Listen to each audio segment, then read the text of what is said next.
I was describing just a moment ago that people are Just coming unreal, you down the guys. sidewalks with suitcases, sometimes with, just, I saw one lady that had just a couple of photos under her arms where people didn't have time. I mean, you can see how quickly this fire is spreading, how strong these winds are. I mean, the plumes of black smoke are just billowing over us right now, Hallie, which, it shows that some of the homes and some of the apartment and condo buildings that are here on this hillside at Sunset and the Pacific Coast Highway, that more of those buildings are burning. Fire officials said that, yes, multiple homes, multiple structures have burned. They don't know how many yet. They have reports. We're going to check over here.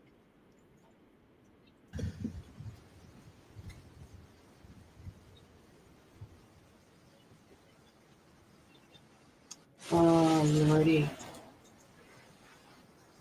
Oh, my God.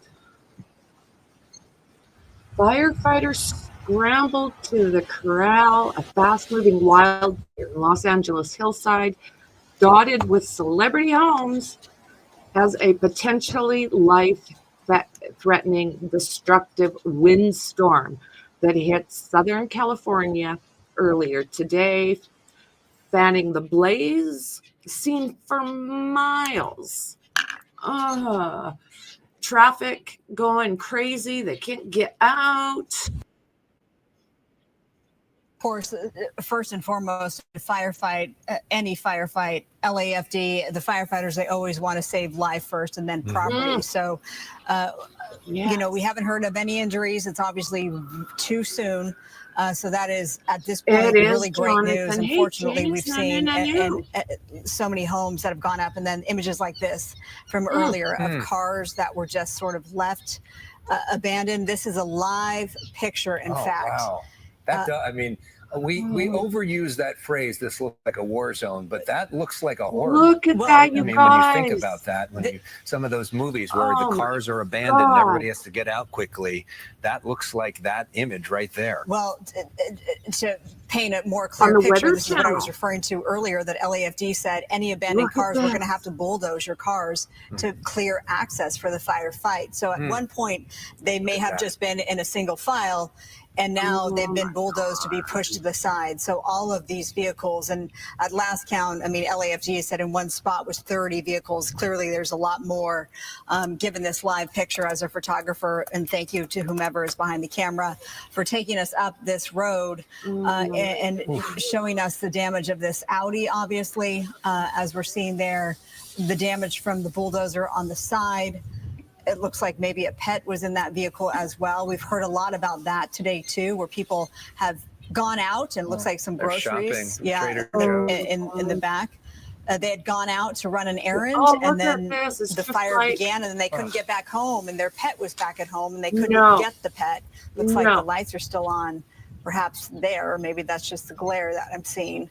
But car after car after car, it does look like Armageddon. Oh, it does. Yeah, and you feel for all of those residents, and man, that's just awful to see. But you understand, I guess, the need to get fire trucks up these roads and try to save people's lives. And ultimately, you can replace a car, but you can't replace somebody's life. And there is an urgent life or death fight. Last night, Adam Kruger was telling us the phrase that they were putting out. It was life-threatening fire, weather, fire conditions. And this is indeed what we're looking at. This is a life-threatening fire. Fortunately, so far, Marla, we do not have any reports of any injuries or deaths because of this. It looks like that is probably a bed for a dog or a cat. But it would not be shocking, the worst is yet given what we're looking at right now, if we found out that there was, a situation like that, based off of these conditions. And we've seen a lot of elderly people too. We heard from Christy Picardo that they were to leave, of course, and they weren't sure how to. And fortunately, neighbors or family members were able to get to them and literally walking them out of their homes. We've seen a lot of that. I want to bring into the conversation right now my pal Joel Pollack, who is a regular on our political show, The Issue Is. He's with Breitbart News, but more importantly, he's a Santa Monica resident and a husband. Okay, we're going to pop over here for a minute. There's just so much right now. Let me see. The moment We've also got Bill Cairns, who's been tracking this, in addition to our partners at KMBC, who are continuing to follow all of this. Just to remind you by the numbers here, 770 acres burn in this very populated area. As you heard Jacob Soboroff, born and raised, by the way, in the Palisades, talking about here. A lot of people live here. So they're getting ready for the press conference.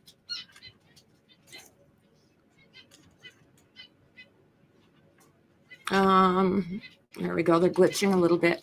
I am not sure what time they're going to do this, but they are starting to set up the podium. Mic check for you. Podium mic. 1, 2, 3, 4, 5, 6, 7, 8, 9. Can't hear you, buddy. No. Podium mic. No. Mic check. 1, 2, 3, No. 4, 5. I say no. Hey, Ruthie. Good to see you. I've missed you. Hope you had a good holiday season. Mic check. 1, 2, 3, 4, 5, 6, 7, 8, 9. No, your mic sucks, buddy. Okay. No. Can you check? Can you check ours? Mic check. We're good. All right. White balance is okay. Everything good. Well, I can't hear you, buddy. All right. Gracias. Who is this guy? This guy, I think, is just helping them set up the podiums. They're going to give an update on the fire here. 4, 5, 6, 7, 8, 9. So what I'll do is we'll go back over here. En español, buenas tardes, ¿cómo están?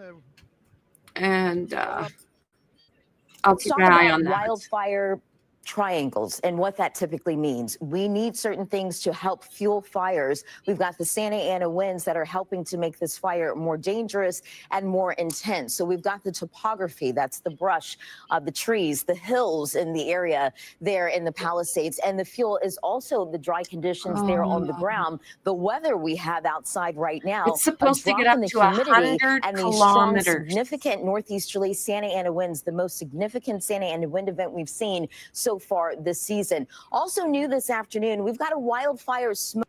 Car catch fire, and they just can't seem to get it out. Their firefighters right by it, and they're putting water on it.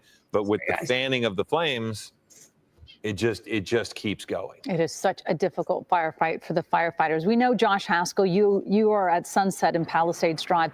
And Josh, we know as this is a tough situation because you have firsthand knowledge of this area. You grew up in this area. You spoke about your parents having to be evacuated.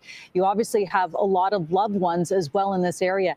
You've never seen anything quite like this. Oh, it's horrible. Yeah, and it's something I have feared for quite some time because I know that community right up this road in the Palisades Highlands, there is one road in and one road out. There is a fire road that in case of an emergency has been used in the past for evacuations. That's where the fire started. So that fire road, I'm told, was not accessible for evacuees. So you had people just flooding down here. Such a jam-packed situation of cars. Take a look in the distance. A bulldozer with LA County Fire actually had to move some of the cars. We went up that way. I counted over 100 cars all up Sunset Boulevard, something I never thought I would see. And they were blocking first responders from getting through. So that bulldozer, when it first arrived here, moved those cars, cleared a path, and then it took a turn. And it took a turn up off of Sunset, up Palisades Drive. Why? Because 3 miles up, the community that I'm very familiar with, the Palisades Highlands, there are still people up there. We're still seeing cars come down. That community is under a mandatory evacuation. If you live there, I mean, we know according to authorities, the LA do. Fire Department, they want you to leave because they expect the winds to continue. You may think, yeah, they sure do. Check it out. Wow. Let me see. I'll get in there and. We're going to go back right now to Alex Rozier. He's on Glen Haven and Lockman. Sadly, look at that. We were watching a house just in the distance burn there. Now share this out on your social media for me, guys. Don't forget to smash that thumb. Yeah, it's tough to tell from where we are, Colleen, but you know that we've been out in the general vicinity for about the last couple of hours, and it's really just shocking how fast things can change here in this neighborhood. I mean, we, for the longest time, had been seeing this home and the flames had been close. And then all of a sudden they just took over this property right here. But I think that speaks to the importance of listening to these evacuation orders and the seniors, because with the winds the gusting houses, like they are, shifting people, directions, this the can change so animals. fast, and that's what we're seeing right here. Lordy. But it's really difficult to consider the realities of what we're faced with right here, and all these families, so many of them that have lived in the Palisades for such a long amount of time. And now these winds continue and they strengthen throughout the night. We'll be interested to see how the LA City Fire Department, what they have to say about the ongoing story out here. But I can tell you that we have been seeing crews pop up here and there. But frankly, with how fast the winds are moving, it's tough for them to do. They're jumping from spot to spot. We're working on they've got as coordinated of an approach as they possibly can. But right now, the winds are so fast moving and so unpredictable, and it's led to what we're seeing right now. We have a fire in the distance directly to the east. And as I showed you in that video that we showed previously, a couple blocks behind us directly in the west, there are a couple more homes. And that's just what I've been able to see with my own eyes. So we'll be watching this as the night progresses and as these winds sadly get more intense. Colleen and Michael. You know, Alex, before we let you go here, you spoke to a homeowner who was helping his mother-in-law evacuate not too long ago. And he says he's lived in different parts of the Palisades, but he has never seen this part of the Palisades burn before. Oh, my God. No, and he actually has made the decision now to evacuate. So Stuart, who we talked with earlier, has left, and I think everybody's just hoping for the best and hoping that the winds don't get any closer to these homes. As I mentioned, this home right here, we're standing with his blessing on the property of his mother-in-law's house. She's been here for 30 years, and so many of the people here have stories similar to this one. She talked about all the work that she's done here, and they're just keeping their fingers crossed. You know, when we were first pulling up today, aside from the homes, you have the schools that are nearby. We were driving up Pacific Coast Highway into the neighborhoods here. We were passing schools and the kids that were evacuating. I mean, beyond. No time is ever a good time for this, but it was in the middle of a work day, in the middle of a school day, and it's causing big problems as we get closer to the rush hour into the early evenings here. You know, as we look, you have been listening there to our NBC station KNBC in Los Angeles. I want to go to Chase Kane, who is live for us in the Pacific Palisades. We've also got another live shot here of where we expect to see potentially this news conference set to begin in just about 10 minutes. Chase, you have made your way, I think, just down a little bit to a more safe location. Tell us what you're seeing as we're. So this is where 250 firefighters. Oh my God. Let me see. Where are we? Yeah, no, 7 adults. So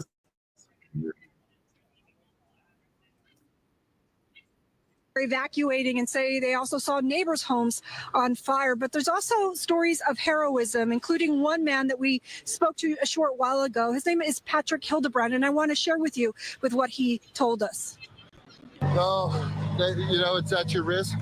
So you got some people out? I went up, I took one guy up to check his mom on Enchanted Way, which is 4 houses from the house we lost, and then top of El Medio, him and I were up there and we watched 2 houses go up. No. It's the palm trees, really, like they just explode and it spreads everywhere. You said you lost your house? I'm so sorry. Yeah. Insured, cat is safe, got the medications and the paperwork. You know, everybody's healthy. That's all that matters. So yeah. Well, you're amazing because I mean, you just suffered a loss, but you're still out there helping people. What else am I going to do? Sit around? I mean, right? You know, so that's not going to help anything. So yeah, I want to help people. It's nice to see the community, you know, looking out for each other. Yes, and these bikes, people don't like these bikes, but right now these bikes are saving people. Oh my God. And he went back in again. He is still trying to help people at this hour. And a short No. Evacuation order are now heeding it. And that's also evidenced by what we're seeing here. If you had come out to us about an hour ago, this would have been backed up. You would have seen cars bumper to bumper on Sunset Boulevard. But traffic control came in and most people had already evacuated, so traffic slowed down, and now, as you can see, non-existent. But we're still seeing people who are coming in frantic to get to loved ones. About a half hour ago, we spoke to a woman whose father has Alzheimer's, and he gets very agitated, so he can't just go with anyone. She was desperate to get to him and get him out. She told us he'd been living in that house for 70 years. Trouble is, she didn't have the proper ID, because to get in, you need an identification that shows the address in the evacuation order area. She didn't have that because she does not live with her father, but fortunately the officers here worked with her, and she was in tears as she was led through. That's the latest from here. Let's send it back to you. Oh my goodness, what an emotional exchange that would have been. I'm so glad that they let her through to get to her father. All right, Christy, thank you so much. We want to show you, this is the smaller picture here. That is the command post at Will Rogers State Beach. You see all those fire officials sort of milling about. They're obviously there together to unify and to inform. We are waiting for a press conference to start. You see the woman taking the podium. Obviously, there'll be some mic checks, and we know that Governor Gavin Newsom, he is there. Maybe he is there amongst the crowd right now. I don't see him, but he is said to be there and will be speaking. Looks like Sheriff's Department is there. This is an all hands on deck some snacks effort, this firefight, of course. As we're zooming in, we see Zach Seidel with LA Mayor Karen Bass's office. And Captain Eric Scott there from the LA Fire Department, who's such a great spokesperson for them, who's guided us through this. We'll probably hear from him. We see some of the reporters doing some mic checks to make sure that everybody's ready. This press conference is expected to begin at any moment now. We see the Los Angeles Police Department is there. This is a fire that's so big, you expect to see a lot of other agencies from other parts of the state and potentially even from around the country come in to help. But right now, we do see the folks from Southern California taking the lead. Yeah, I'm looking forward to this update. Fire, and we expect to potentially hear new information in terms of acreage and new information in terms of the plan to fight this fire tonight. Because, Marla, the bad news is the winds are supposed to get worse, right? Yes. So we've heard from Adam Kruger, our chief meteorologist, who's tracking those sustained wind speeds and gusts that later on, around midnight, they're forecasted to be as high as 60 miles per hour, even into the 70s for your Wednesday morning. That doesn't mean that it actually will be that, they but better get packing up, it's guys. definitely going to pick up. There will be a moment for a little bit of a reprieve later on, thank goodness, but that's not going to last long.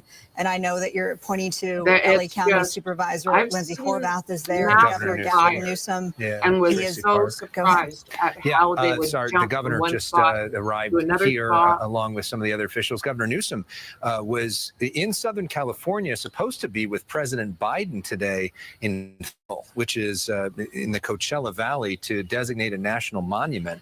The president did not end up going there because it was deemed not safe to travel there. And so he made that announcement virtually. And then Governor Newsom, instead of staying in Thermal, came here to Southern California to meet with the folks responsible for this. He just got a tour in that area of some of the flames there. And so he is a part of this emergency response. We see Lindsay Horvath there, as you mentioned, from the LA County Board of Supervisors as well. It looks like Marquise Harris Dawson, who is the city council president, is there. So basically, almost all of the elected officials, sans Karen Bass, who apparently is out of the country, the mayor of Los Angeles, are there together to try to show a unified front in talking about what happens there. John Lee, member of the city council, Tracy Park, member of the city council.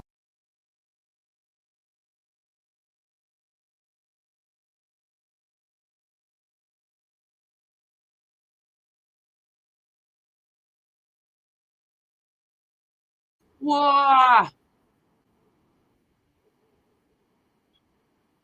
Yeah, I don't know about that. We're waiting.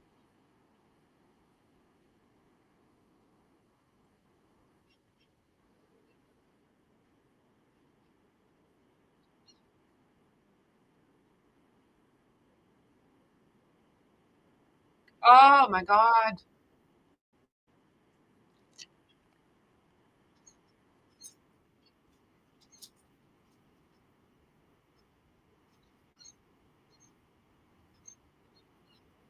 And down they go.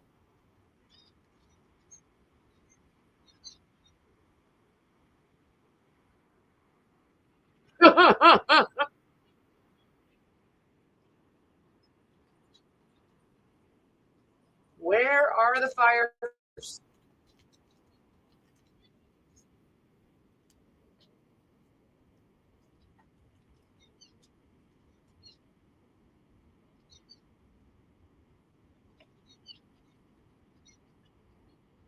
And it's supposed to get up to 100 kilometers per hour.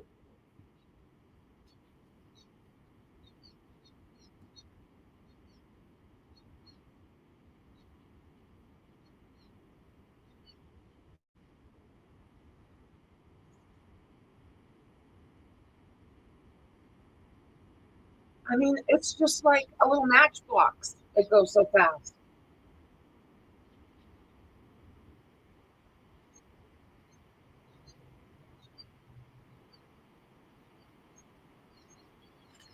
Yes.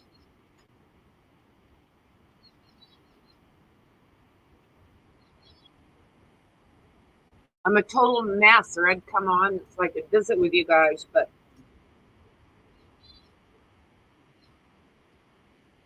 one of those days.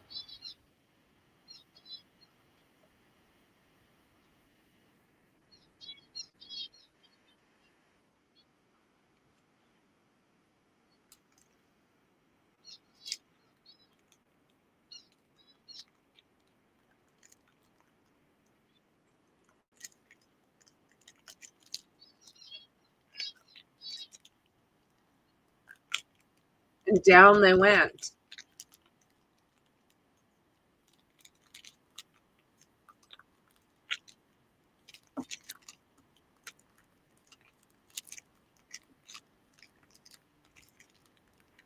Yeah, I don't know.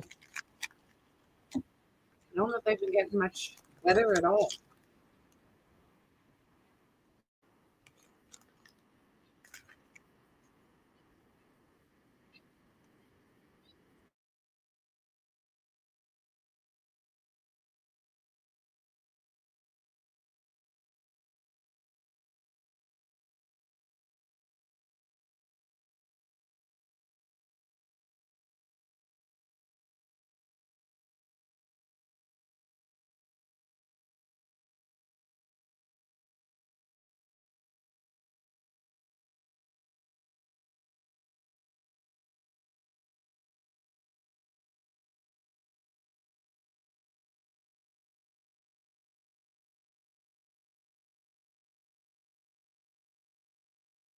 Evacuation. Those numbers could be updated when we get the latest from LAFD and the governor. That will happen, as you heard Alex say, momentarily. Evacuation centers are set up. One is at Westwood Recreation Center. This is on Sepulveda Boulevard between Wilshire and Ohio. Look at all those vehicles. They do accept small animals. Giant. And then also the Dream Center, that's a little further out. Oh, wow. But or farther out, Wow. pardon me. The Dream Center in Hollywood, that has opened its doors 24/7 to anybody who needs some help. They have opened their doors as an evacuation center as well. They do such great work, and they have decided to open their doors for this very scary emergency that is underway in the Palisades. The Dream Center usually it just performs looks the like one of function those- of helping the homeless through faith-based rehabilitation programs and work programs, and a very successful year-long program to help people get clean and sober. But in times of crisis, as we've seen over and over again, can't get they have over stepped that. up to serve the greater community, and it sounds like they are doing that once again. Are those sprinklers that are on? Yeah. So as we look at this street with these abandoned cars, as we continue to get a sense, and it looks like some officials here may be approaching the microphone. And are we about to begin here? Sprinkler Looks on your like we roof as are well. about to begin this press conference. Very as we see, altruistic looking. the assembled leadership from Southern California and the state, and we had a feeling that seal was not going to stand, but we know who's here. We now see Jim McDonald, the chief of LAPD, is there as well. And so Chief Maroney as well, Chief Crowley, and the tall one, that is the public information officer who you see often on your television, Eric Scott. He provides great information on behalf of LAFD. There's county, there's city, there's state officials, so it runs the whole gamut. I'm sure this is going to last for some time as they update, and hopefully there'll be another update later tonight. But first and foremost, this would be the first press conference since fire broke out at 10:30. Okay, my name is Captain Eric Scott, the lead public information officer for the Palisades fire. On behalf of everyone behind me, thank you for being here. Thank you for educating the public through your message. So this is all for the Palisades fire, which is approximately 1,200 acres. And to go into all the specifics, we have a list of 8 individuals that will speak for you today. After those 8 individuals, we'll have Spanish, and then we'll have follow-up questions. After that, we'll have one-on-one interviews and let you know when the next press conference will be. So we ask at this time, please silence your cell phones, turn down your radios, keep your sidebar conversations off to the side. But to begin with, we'd like to call up the fire chief of the Los Angeles City Fire Department, Kristen Crowley. This is just unreal, and the wind is going to get nothing but worse. Well, good afternoon, everyone. I'll be giving you a brief on what your LAFD has done up to this point. So at 10:30 this morning, a brush fire was reported at 1190 North Piedra Miranda Drive in our local fire station here right behind us at Fire Station 23. Los Angeles is currently experiencing an extreme fire weather condition with red flag alert. At the time of the fire, the relative humidity was 12, and the winds were approximately 25 miles an hour with gusts up to 50 miles per hour. Based on the red flag weather, your LAFD pre-deployed additional resources, made public awareness notifications, and issued parking restrictions in high hazard fire areas to ensure that the means of access and egress of our local fire stations and apparatus could move up and in around the area. First LAFD resources reported initially a 10-acre fire with 40-mile-per-hour winds and alignment heading towards the west or towards the ocean. The LAFD then requested all resources, including strike teams and aircraft from assisting agencies. We then went into an aggressive attack and focused our efforts on fire life safety operations, beginning with evacuations. Currently, the fire is at 1,261 acres and growing based on aerial reconnaissance. The fire is being fueled by a combination of strong winds and surrounding topography, which is making it extremely challenging for our personnel that are assigned to this incident. Oh, no doubt. We currently have over 250 LAFD firefighters on scene, including 46 engines, 3 trucks, 5 helicopters, 4 brush patrols, 2 water tenders, 6 paramedic ambulances, 1 fast response vehicle, 1 advanced nurse practitioner unit, 2 bulldozers, 10 chief officers, fire investigators, and safety officers. Additionally, we're so grateful for the hundreds of law enforcement officers, partner agencies, first responders, and public work members that are engaged actively in this operation. PCH is closed from Lincoln Tunnel to Topanga Boulevard. Evacuation orders are in place for approximately 30,000 residents, including the Highlands area. North of PCH, south of Topanga Canyon Boulevard, east of Tuna Canyon Road, west of Seabreeze Drive and Surfside Drive. Our evacuation center is the Westwood Recreation Center located at 1350 South Sepulveda Boulevard in LA. The population threatened is approximately 25,748. Households threatened is approximately 10,367. Structures threatened are approximately 13,208. At this point, we feel very blessed at this point that there's no injuries that are reported. We do have reports of multiple structures that are damaged. Since the beginning of this fire, I've been in constant communication with Mayor Bass, as well as other city leadership, who's working very, very closely. As you can see, this entire entity behind me, we're working seamlessly and closely to ensure that we are protecting lives and property first. So with that, we'll go ahead and introduce the next speaker. Please do. Thank you, Chief Crowley. The next speaker will be the Los Angeles County Fire Chief Maroney. So good afternoon. My name is Anthony Maroney. I'm the County of Los Angeles Fire Department Chief. Shortly after the start of the Palisades, LA County Fire did assist the City of Los Angeles with a first alarm brush assignment.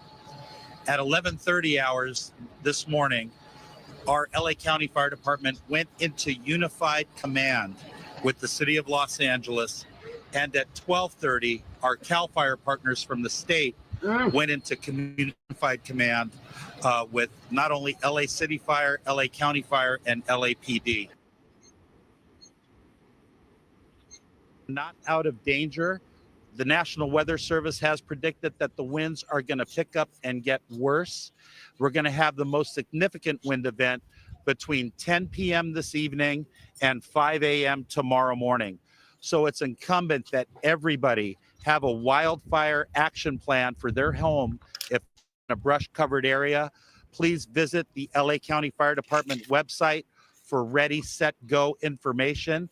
So that's fire.lacounty.gov/RSG. And for the most up-to-date incident information and emergency preparedness information, go to lacounty.gov/emergency. Thank you. Oh my God. Thank you, Chief.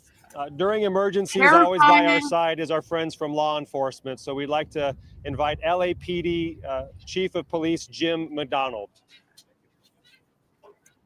Thank you very much. We are here in a support role to our fire partners. Just a quick rundown. We have over 100 officers here deployed, another approximately 60 ready to be deployed once a mission is given to them.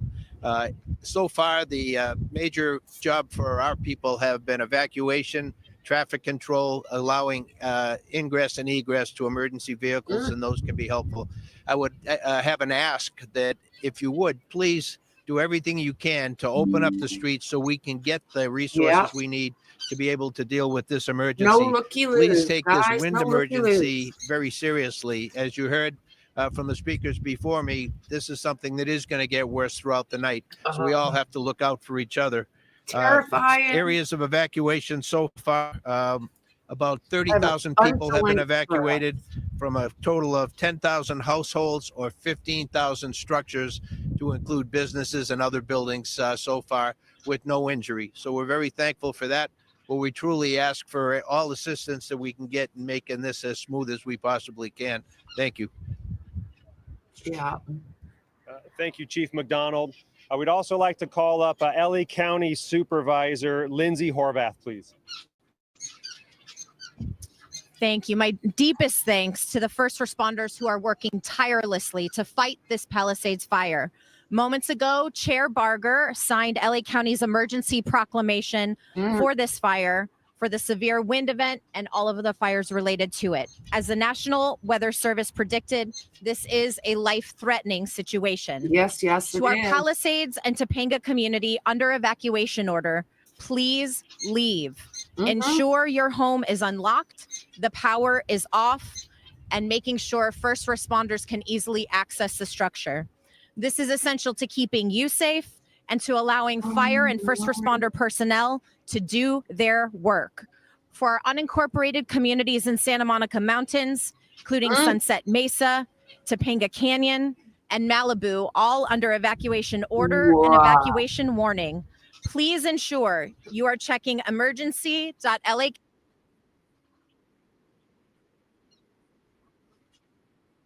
access the structure. This is essential to keeping you safe and to allowing fire and first responder personnel to do their work. For our unincorporated communities in Santa Monica Mountains, including Sunset Mesa, Santa Topanga Monica. Canyon, Oh, and Malibu, man. all under evacuation order and Look at evacuation that, warning. guys. Holy Please ensure shit. you are checking emergency.lacounty.gov and heeding all door-to-door information from our LA County Sheriff and Fire Departments. Holy. Thanks to our partners at the Topanga Coalition for Emergency Preparedness, who work year-round to practice evacuation drills and emergency preparedness, and they're working tirelessly right now to ensure information is shared across Topanga. Good. For those with livestock, the evacuation location is Pierce College. For those needing small animal evacuation location, the Agora Animal Shelter is available to you. Thank you to Governor Newsom for your quick support and coordination. Thanks to Mayor Bass, to Councilmember Park, and all of the council members in the city, and all of our partners, city, county, and state, unified and working together to keep people safe and address this fire. The county and city of Los Angeles have a lot of experience in unified command. This emergency is no different. We're dedicating every resource we can to urgently contain this fire. I want to extend my gratitude to the Los Angeles County Fire Department, the Sheriff's Department, the Office of Emergency Management, and all of our county partners. I know LAUSD officials also wanted to be with us, but given the conditions, that was challenging. A few school updates. Topanga Elementary at Hills Academy will be relocated all week. Palisades and Marquez Elementaries will be relocated at Brentwood Science Magnet for tomorrow. Paul Revere Middle School will be relocated at University High tomorrow. Pali High School is not in session this entire week, and Canyon Elementary will be relocated at a location to be determined. To those affected by the Palisades fire, I know today is terrifying and it is painful. Please know that you are not alone. The County of Los Angeles and all of our partners are here together to stand with you and be in support of you. Thank you again to everyone who is contributing resources to this incident. Your partnership is appreciated and it is essential to keeping people safe. Thank you very much. Oh, Lordy. Thank you, Supervisor. Next, we'd like to bring up Los Angeles City Council President Marquis Harris-Dahl. Thank you so much. I just want everybody to know that since this morning, about 7 a.m., I've been in direct communication with Mayor Bass, who's on her way home from a diplomatic mission on behalf of the United States government. She will be here within hours. Also, we want everybody to know that the city is well prepared and has a tremendous emergency management infrastructure who has been on the case since 6 this morning at the beginning of this wind event. I'm proud to say that we have some of the best men and women anywhere in our fire department, our police department, as well as their partners across the state and across the county. I am also want everybody to know that as acting mayor and president of the LA City Council, along with the county, and we'll hear from the governor later, the city of LA is declaring a state of emergency through this wind event, and we'll have all resources on deck. And our personal ask, and we'll hear from the council member from this district, but if you can stay off of our roads, please do so to allow emergency vehicles to go across the city. And also, remember, we'll continue to drive this home. The worst and most severe part of this wind event is yet to come. So if you're around the city and you have been spared, be thankful, but also be on guard. Bring your lawn furniture in. And again, help us by staying off the roads. Bring your yard. I will ask the council member from this district who's been on the street since early this morning, making sure the neighborhoods have the information that they need and resources that they need to come to the podium, our own Councilwoman Tracy Park. Yeah, technical difficulties. You have been listening to that news conference now from officials in Los Angeles with some significant updates here. As this fire in Pacific Palisades has now spread to some 1,200 acres. This is just north of Santa Monica. There are 30,000 people who are your guys. CHP is here as well as our park rangers.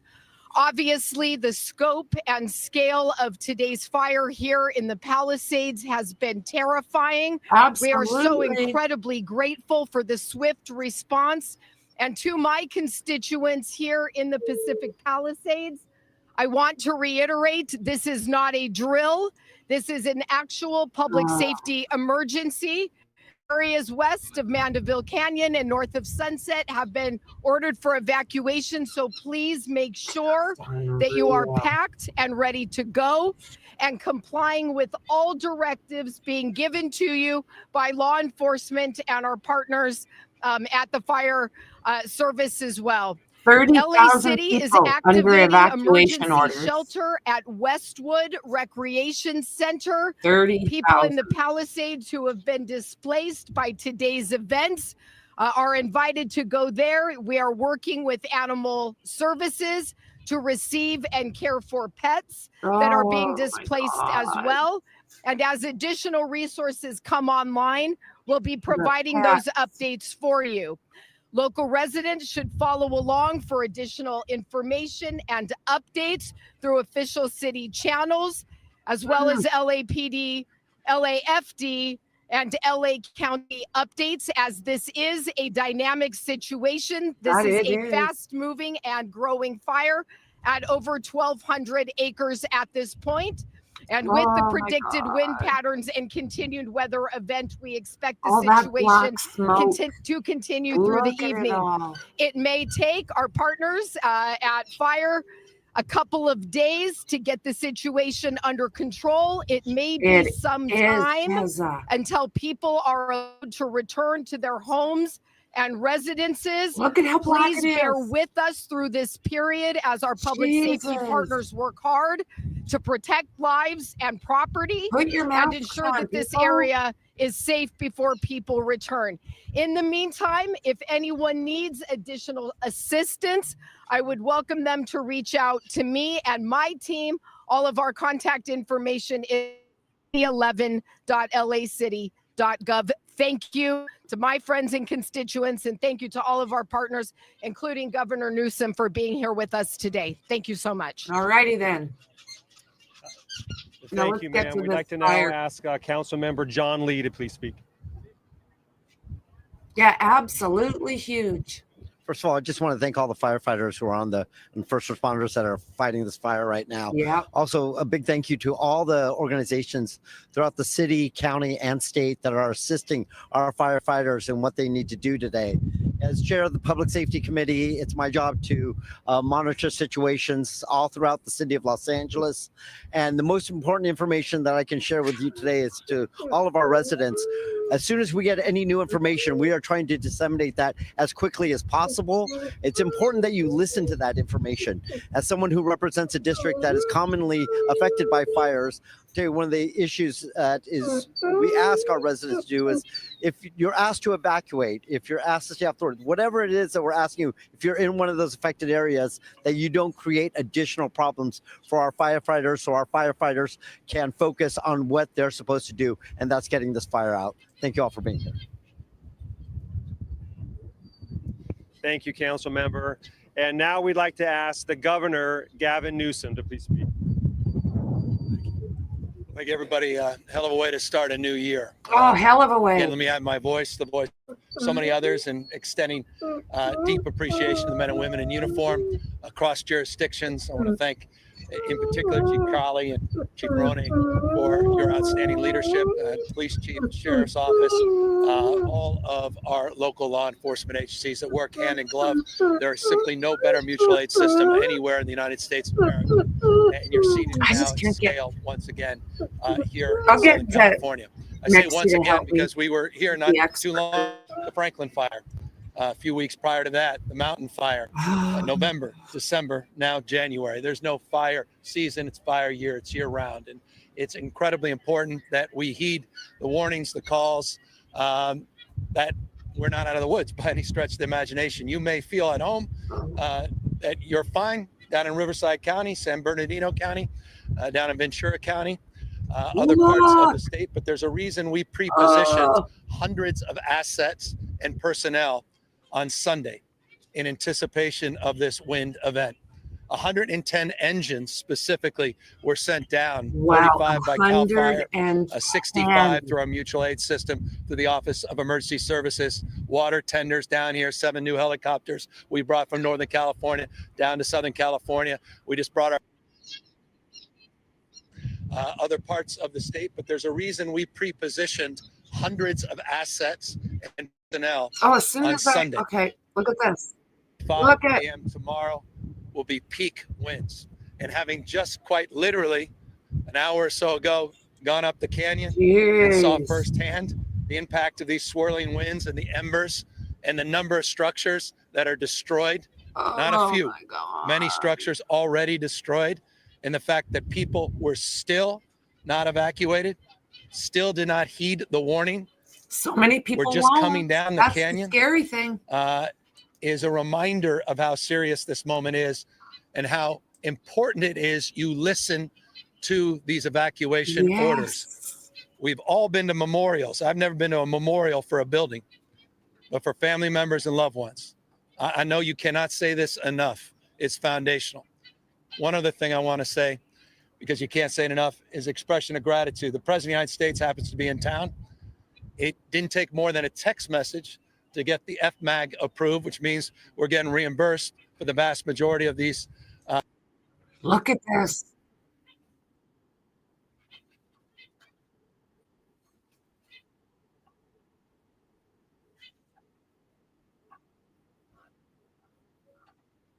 And I just want to thank the president because that's something I don't take for granted and something we should not take for granted at this moment in American history. So thank you, President Biden, as well. Final point. We encourage you. You heard all those websites. I don't want to burden you with any more except one.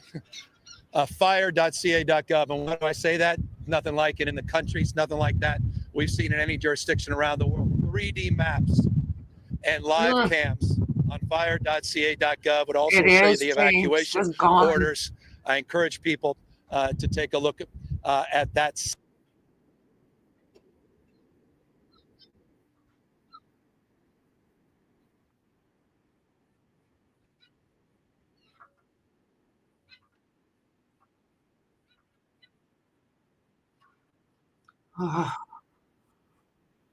Behind me and the outstanding leadership of all the elected officials as well. And forgive me, one point I'd be remiss. Thank you to Mayor Bass, who was on the phone immediately this morning, making sure even in absentia that she's here organizing everything she can to make sure we're successful as well. Oh my God. Thank you, Governor. Appreciate that. We'd like to open this up now for Spanish, and then we'll go to questions. So we'd like to have Public Information Officer for LAFD, David Ortiz. Buenas tardes. A las 10:30 de esta tarde comenzó un incendio en la comunidad de Pacific Palisades en el municipio de Los Ángeles. Este incendio rápidamente se propagó a más de 200 acres. Han habido la orden de evacuación para 30,000 personas en esta área y pedimos al público que siga la dirección de la policía en las áreas que está siendo evacuada, ya que su vida sí está en peligro. Pedimos su cooperación.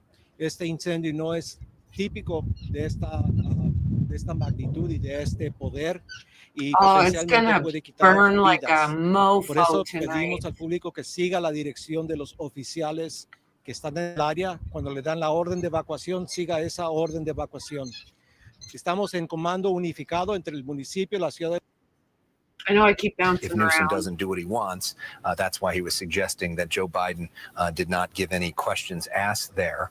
The basics here, the good news, Marla, is that so far no injuries, but interesting how Governor Newsom mentioned the fact that he saw multiple structures burn. We don't have any actual number yet, but he made it seem like just a few that are burning. And we are getting some indication from our reporter, Christy Fajardo, on the ground that Palisades High School may be burning. We're trying to get more details on that and hopefully get to her soon. But that is a dangerous situation. 30,000 residents under evacuation, 25,000 plus households currently remain threatened.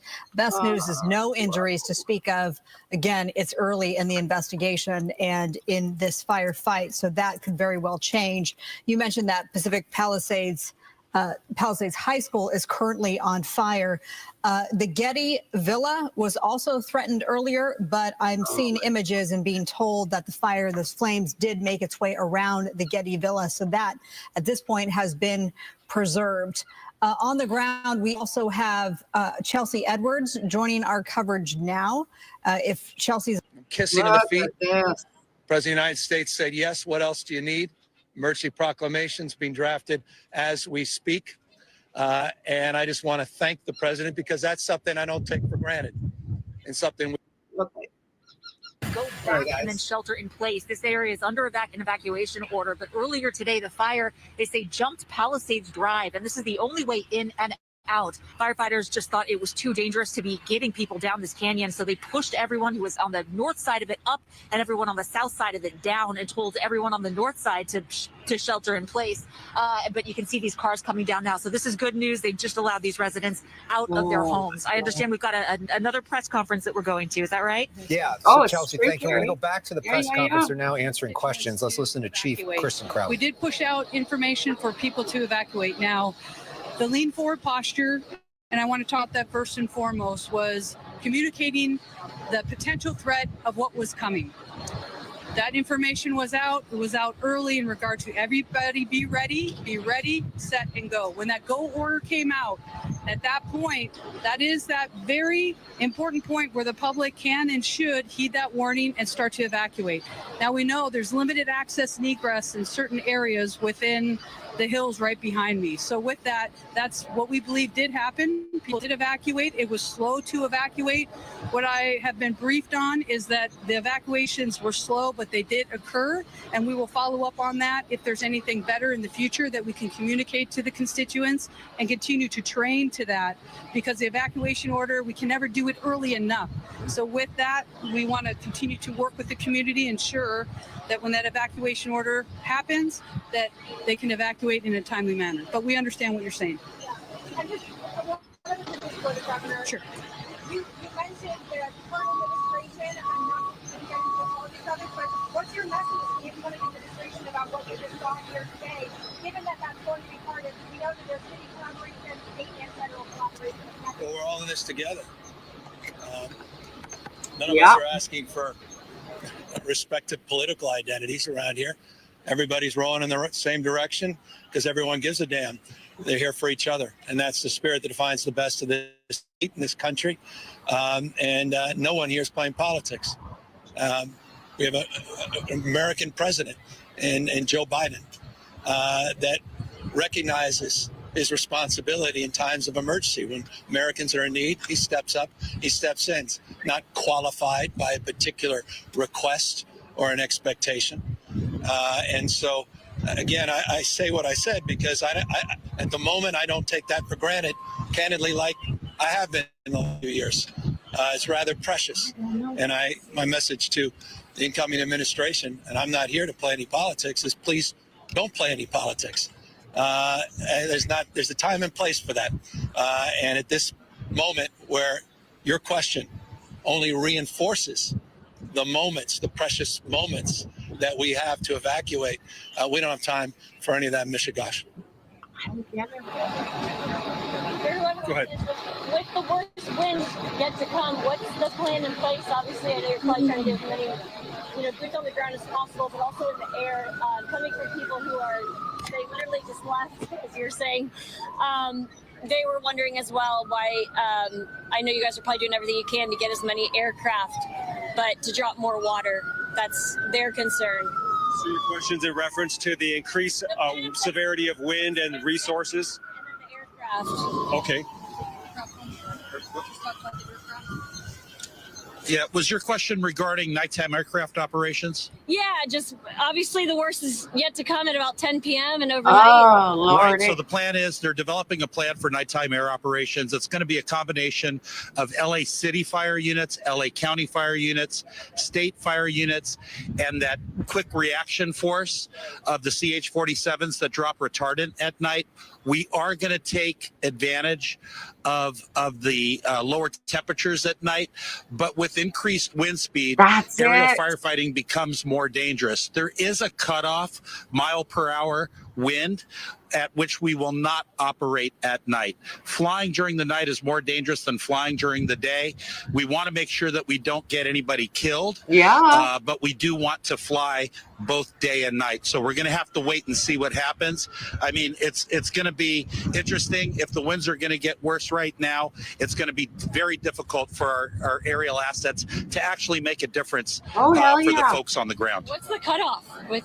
It could be 30 to 40 miles an hour sustained.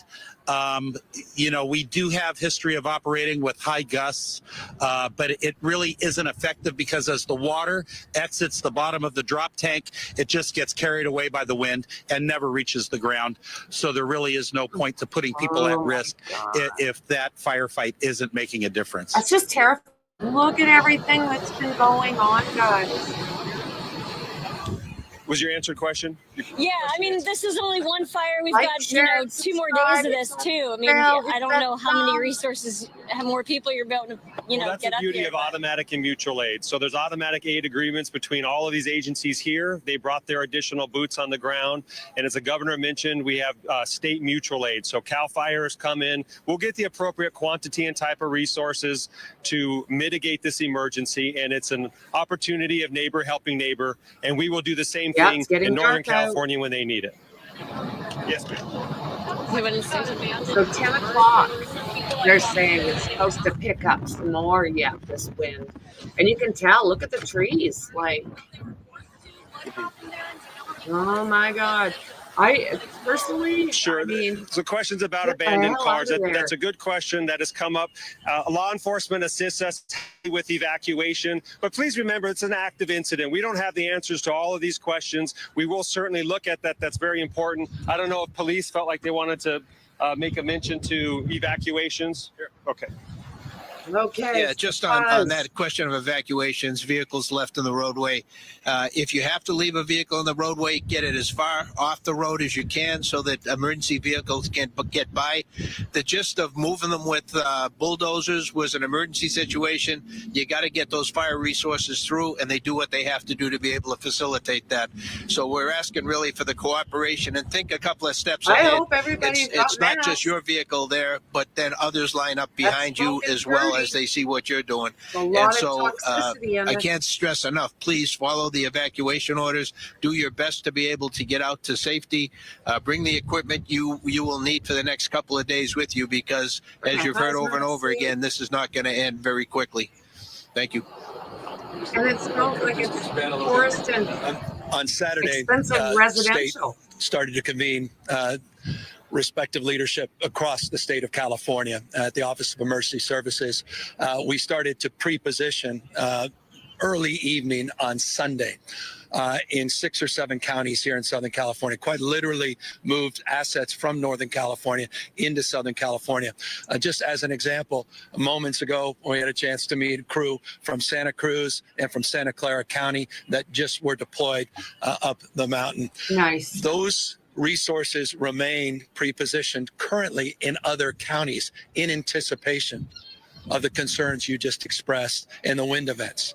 We are anticipating, hopefully we're wrong, but we're anticipating other fires happening concurrently. Well, and they that's will. exactly That's the the previous thing. experience we've had with these kinds of wind events. And that's why we continue It jumps. to provide Like, and supplement those really resources jumps. from all across Northern California in particular. One final thing, because I've I think seen it's it important. jump My phone lights up fairly all the good time, sized including this lakes. morning, about people saying, well, where are all the planes? You said you put all these assets. I want to see them. It was important what the chiefs just said. We could be up there all day making people feel good, but we're not doing any good because that retardant flies all over the place. Yeah. And so it's not that the planes themselves can't handle the turbulence and the wind shears.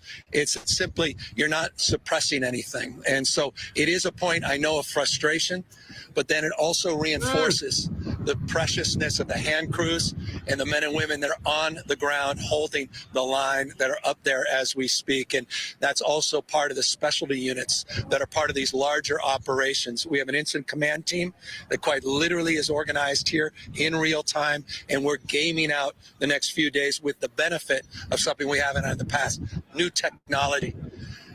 technical and other AI-enabled technology that allows us predictive capacity in a way we've never had in the past, which is also aiding our efforts to not just prevent in some cases as it relates to early detection, but also prepare to suppress in subsequent incidences. Yes, sir. With winds expected to pick up, do we have any projections for where the fire might move next or any areas that might get? It's been moving in a southwest direction towards Getty, which is moving towards the Los Angeles County Fire Department's jurisdiction. It did begin in the city, and that's the Unified Command. Good. And real quick, I know you said that there's no reported injuries. Are there any unaccounted individuals in the Soviet account? Not that we're aware of at this point. So that is part of the process. They are having evacuation groups that are looking at that, but we're not aware of any individuals unaccounted for. We did multiple 911 calls for a particular address. We did send resources in to rescue people. Yeah, that's the thing. People will stay too long. Area, Santa Monica, further south. Should they stay put? Should they stay keep their phones on overnight? I mean, what should people do who are kind of on the edge here between the fire zone and just heart-wrenching. Okay, so what are we telling the people south of the fire? Yeah. You want me to take that or somebody else? Okay. Thank you for asking that question. Your question was, what are we communicating to individuals that are south of the incident? I think it's really, really important for the entire public to understand, as you can see, how dynamic these winds are and how quickly they can change on a dime. It just so you came may out of think, nowhere. okay, I'm safe. But the key is the communication, listen for those evacuation orders and warnings, and also be super hyper diligent in what could happen. If an individual within the community wants to lean forward and to say, I'm not going to risk anything, I'm just going to go to a different area where it may be safer. Just know from the south, and with the winds as unpredictable as they are, there's very, very much at risk. So we want people to be very cognizant of that, make good decisions, make sure they can understand real-time information, and we will communicate that and articulate that very clearly. But this is very, very, very dynamic. And you can just, by standing here, seeing us with the wind gusts and with the predictability of this wind's going to get worse tonight. So we want people to lean forward, ready, set, go, and be ready. Thank you. Ready, set, go. I'm a mess, guys. Thank you. We're going to go ahead and conclude the press conference at this point. We'll let you know if we have another press conference tonight. That's not necessarily likely. There will be PIOs available here for additional questions. Tomorrow morning at 8 a.m., we do anticipate to have another joint press conference. Thank you all for sharing this important information. Yeah. All right. We've just. So that's really upsetting for them, even if our home is untouched. Who lives in that home? Is it a family? What can you share about those neighbors whose home is on fire? Just about 1,300 I don't know too much. acres are gone. But yeah, they're people we love. So People you love. I'm sure it's hard. it's a really tight knit community. So You mentioned your grandmother had some plans for her evacuation, but those plans quickly changed as things kind of have gotten worse. Talk to me a bit about that if you can. yeah, I parked my car down on Channel and walked up because I didn't know if I could drive up here. As I started walking up, I saw how I kept getting more and more evacuation notices on my phone.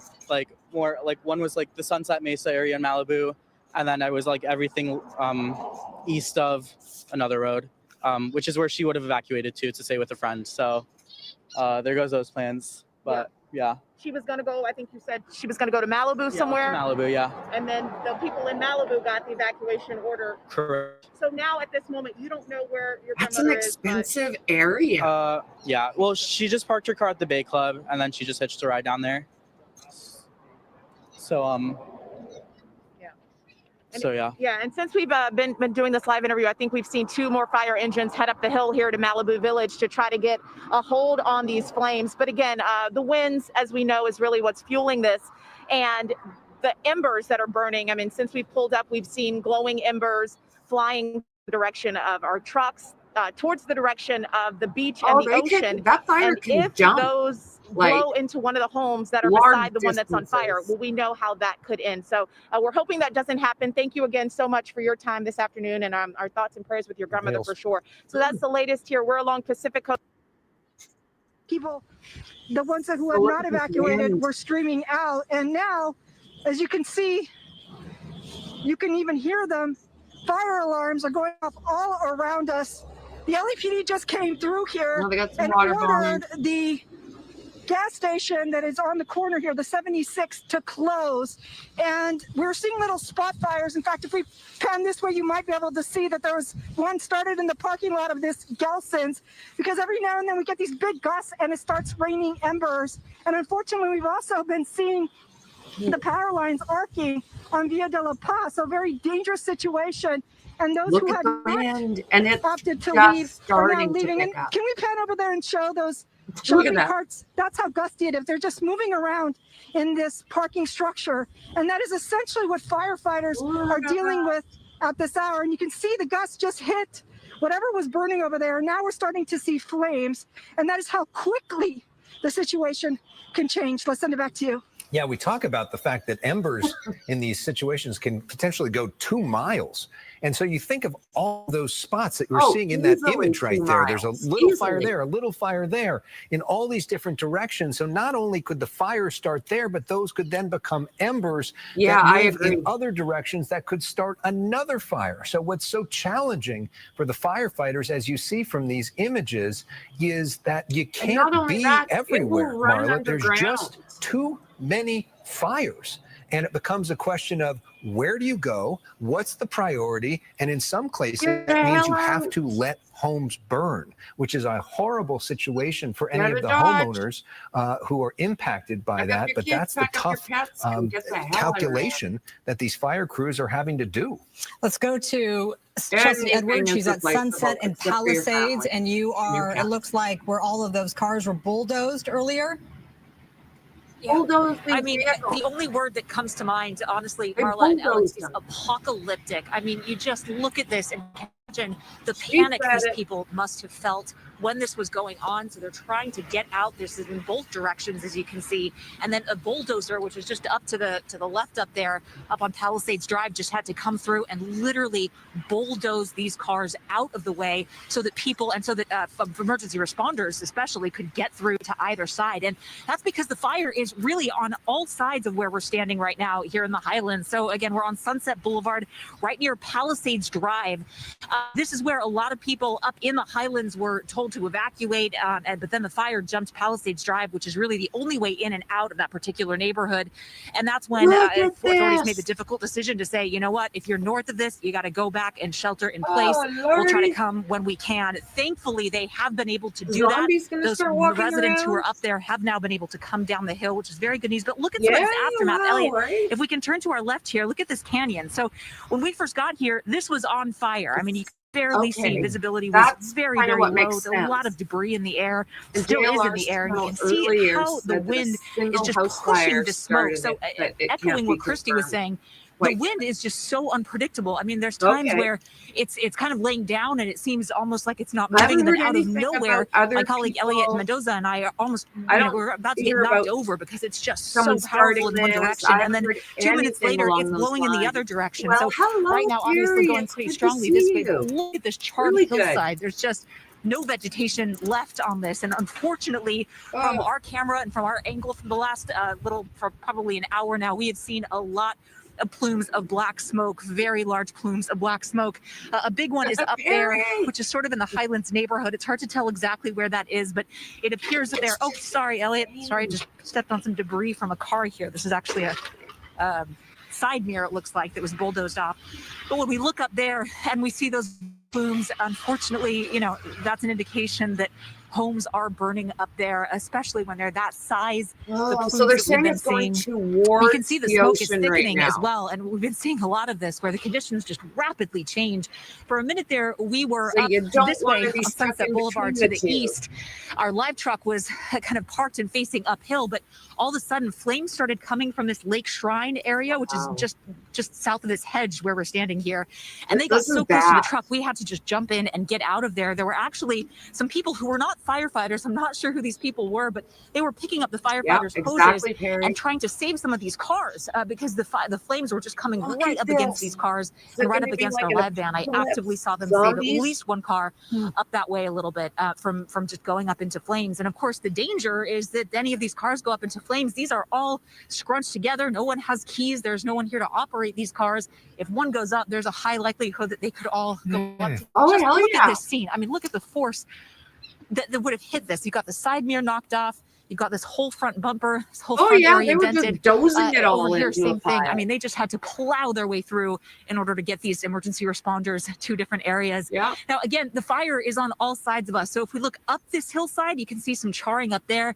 Those were active flames when we first got here. We saw a lot of large embers that were just flying around. I mean, it's, again, just one of those things where it's unpredictable. You don't know where they're going to land, where they could spark, where they're going to end up. Nature is very selective. You're dealing with that. And then you look again to the distance, Elliot, if you can go up a little bit and see those flames up. I don't know if that's a home or if those are what those are up there, but something's burning up there. Okay. And you just think, I mean, it's just unpredictable out here. It's just a wild scene. But the good news is all those people that were up in the Highlands area who were told to turn around, which must have been just terrifying for those people there to have to turn around and go back to your homes when there are active flames encroaching in. All of those residents, at least according to the people that I've spoken to on the ground, have now been allowed out of their homes. They got police escorts and fire personnel escorts down the hill. They were very eagerly taking a right. I tried to talk to a couple of them as they were coming down, and the looks on their faces were very telling. They wanted nothing to do with anything that did not involve getting out of there. It's been a harrowing day for everybody living up there, and it looks, at least from where we're standing, we haven't confirmed this, but it looks like homes were lost somewhere in that vicinity. Again, these huge black plumes of smoke that have been coming up just time and time again. We're hearing explosion after explosion. Don't know if those are transformers or what, but there's also action down here. We've got some palm fronds that were that had started to go up. We saw some police officers grabbing fire hoses and dousing kind of upwards, trying to get those palm trees so that they wouldn't go up and then cause embers to fly, which would, of course, endanger everybody in this area as well. So, I mean, just looking at this as you walk around, it feels like we're either on a movie set or I mean, we're not. This is real life, and this is the reality of how dangerous these fires are and how quickly these emergency responders have to make decisions when it is just such an emergency like this. I mean, there was obviously, when you look at the aftermath, there was just no time. I mean, they just had to make that call and say, all right, we got to move these cars. And they did it. And this is the aftermath. So, you also have to think about the people who are in these cars. Imagine the terror to make that decision. I know we've been talking about that on our air all day, but, at what point in your mind do you think, okay, we've got to go, let's leave everything in the car. Let's leave our valuables. Let's leave the car, which is valuable, of course. A lot of these are very nice cars, and just run. Elliot, look over here. We've got some active flames. So this has been flaring up quite a bit. Not sure exactly where this is. This is looking west on Sunset, but you see those big flames over there. There's a lot of vegetation back there, and we've seen a lot of these flips. Here we go. But we've also seen right in that pocket, so somewhere west of Palisades Drive, also, again, those big plumes of black smoke, which indicates that something else is burning up there. So obviously some vegetation. Not sure if that's a home or not, but I mean, really everywhere you look, you can see pockets of active flame, and you can certainly feel it in the air, see it in the air. The visibility is very low, and the smoke is just so incredibly thick. So, I mean, it's just a wild scene out here. But again, that good news, it does appear that they were able to get everyone who was sheltering in place up in the Highlands, were able to get them out to safety. So obviously this is an active and developing situation. We'll be here on the ground bringing you the latest as we get it. Just wild. Chelsea, what's it like driving around right now? Driving, well, when we were coming in, it is just absolute gridlock. I mean, you can't move in any direction. And I was just looking at the people's, here's gonna go see if we can talk to this person carrying what appears to be all of her belongings. Oh my goodness, she's got a suitcase and a bag. Excuse me, ma'am, are you all right? Are you okay? I'm good, yes. What made you up here? Oh, 9-year-old God. What's going on with Is these? Sir Fluffs a lot? Hi, Sir Fluffs a lot. Fluffs a lot. St. Matthews. Oh, he's got to be so scared. So I went to drop my son off at school at a friend's house after school. and then deserted my car somewhere up here. So one of these cars is your car? No, I'm like on Bienvenida and Sunset. I ran down here, and I probably made it about a mile and a half on foot up the mountain. A little bit of an apocalypse situation, but then a fire truck saw me and gave me a ride the rest of the way. So then I got my dog and grabbed some stuff and made my way down. So you physically ran back to your home to rescue your dog? Yeah, I had to get my son's dog. He already lost a dog last year when our house got broken into in Brentwood. Oh. And I wasn't going to put him through that again. So I got my ski goggles, which, by the way, came in very handy because my eyes were burning on the way up the mountain. But thanks to some good Samaritans giving me a ride halfway up and back down, I'm going to go see if my car is still where I left it and go find my son. Oh, my God. Good luck to you. And I Don't just forget, is your home still standing as far as you're aware? Townhouse is still standing. I do own a little children's store called the Gray Dragon of Marquez. Okay. And I know there was lots of fires right there behind like Marquez Elementary and stuff. So I don't know. Wow. So we'll see. Are you going to try to drive out once you get to your car? If I can get to my car, if I can get out, great. If not, then I'll figure it out. So please stay safe and good luck to you. What's your name? Adele. Adele what? Yes. Hayden Rich. Thank you so much, Adele. And good luck. Sloughs a lot is what I'm worried about Adele a good sense of humor. walking up here on her own. She seems this is really emergency responders. Yeah, only, but goodness, her attitude is incredible. Yeah, she's very just. I'm going to do this. It's what I have to do. I had to rescue Sir Fluffs a lot for my son. You know, I mean, she is just a trooper. She is determined. Yeah. So I hope her car's still there. That was incredible. I hope it is too. We'll try to catch up with her in just a bit. Yeah. All right, Chelsea. We'll let you get back to that reporting. Thank you for that, and thank you to photographer Elliot Mendoza for some great work out there. As we approach the 4:30 half hour, Alex Michelson, Marla Tea is here with special coverage. We are preempting TMZ Live today for this Palisades fire, which has burned more than 1,200 acres on the west side of Los Angeles and continues to burn out of control. Fox 11's Matthew Seedorf has seen some of the worst destruction. He joins us live right now. Matthew, talk to us where you are and what you're seeing. Yeah, Alex, really, this is just horrible to see. We're up Lockman Lane up in Pacific Palisades. This is just one of 12 homes we've seen today get destroyed by these massive flames. And you can see firefighters are here trying to do their best to really put it out. This home is, at this point, you'd imagine is a total loss, but trying to keep the hot spots from flaring up and popping up more downhill. Massive amount of smoke. We're seeing fires like this kind of scattered all over what is relatively a very residential area. I do want to show you, if you can swing it this way, the firefighters actually guys, I am looking all over clock out of this house. Managed to save that, but if you look at the house itself, I mean, it is a total. All right, we'll have next to it down here. Signal problems with Matthew Seedorf and his there. Do we have him back? Let's go. Right. Go ahead, Matthew. Let's try it one more time. Maybe not as much movement, if possible. Yeah, the cell reception in the area is not great, as we are also dealing with that, as well as these strong winds. The wind's really pushing the flames and making it worse and spread very quickly. But firefighters doing their best to just extinguish the flames at this house, keep it from shooting more embers there and starting other homes nearby. And real quickly, Matthew, because it sort of cut out when you were saying this, did you say that you have seen yourself 12 homes burn? That's correct. I'd say at least 12, and kind of in different areas of Pacific Palisades, kind of spotty, but yeah, definitely at least. Yeah, we even picked up the hose earlier to try and put out some flames when there were no fire crews around. Okay, stay safe. We'll check in with you in just a bit. Matthew Seedorf reporting for us.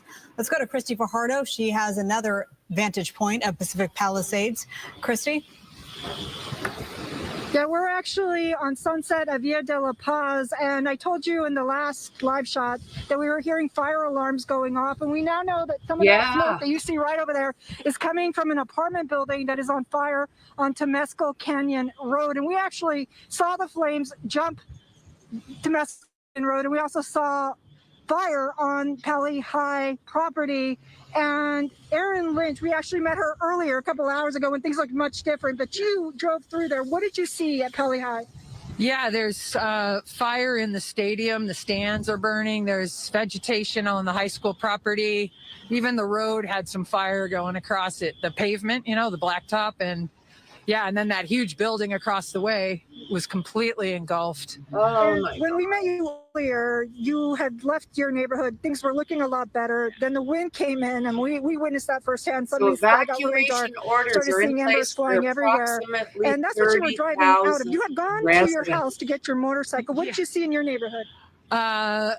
Right on my street, a couple houses were starting to burn. There was the vegetation right by the houses, and right up the block on both ends, there are houses that are completely gone. Number of houses that I saw burning, and then other houses up there that I know must be. But yeah.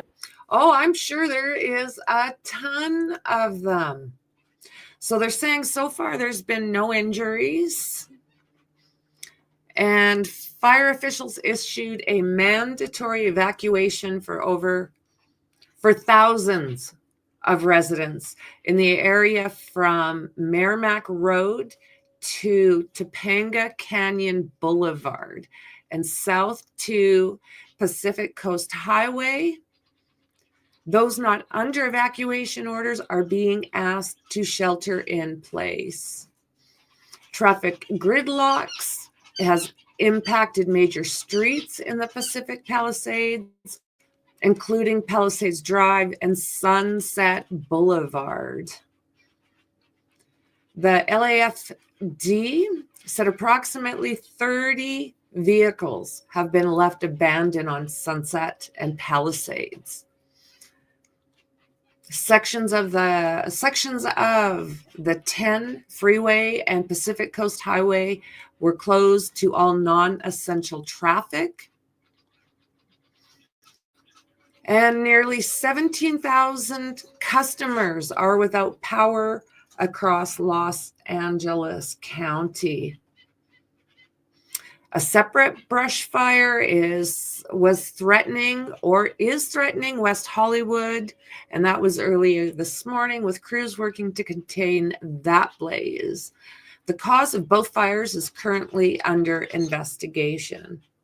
They're calling this life threat and destructive. And then they're also talking about that windstorm that's supposed to hit tonight. And they're saying 100 kilometers an hour. So change that over to miles per hour and probably add a bunch. So it's just, look at that. Oh, Lordy. No reported injuries at this point. So just hopefully people don't stay too long. You know, some people they won't do it. They won't leave.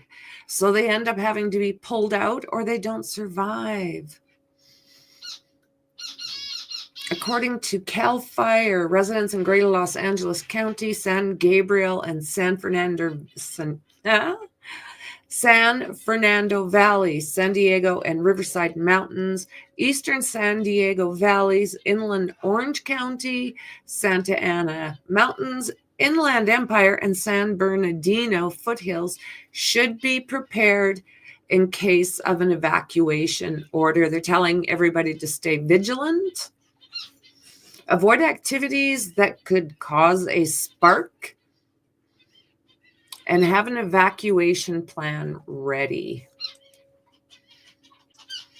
Stuff. And so the flames are making their way south down the mountain west, but it's curling around. So it's churning towards the east, and then the wind picks it up and blows everything back towards the west. So we were in basically blackout conditions, and we had to move a little further to the east as this fire continues to march. It's burning against the wind and against the terrain. And if you look up into the air, you can see just how strong these winds are whipping this smoke and blowing it down towards the ocean. It's curling around. You can see the motion of it as it lifts up into the air. It's getting hit by these winds, almost curling under itself. And so we're here, and conditions continue to change day turns to night, and night then turns back to day again as it just kind of blows through and changes directions, and the winds gust and swirl around here. So we find ourselves in situations where we have to goggle up and put masks on, and then literally 30 seconds later, the sun comes back out and it's clear once again. So it's changing every 30 seconds to a minute.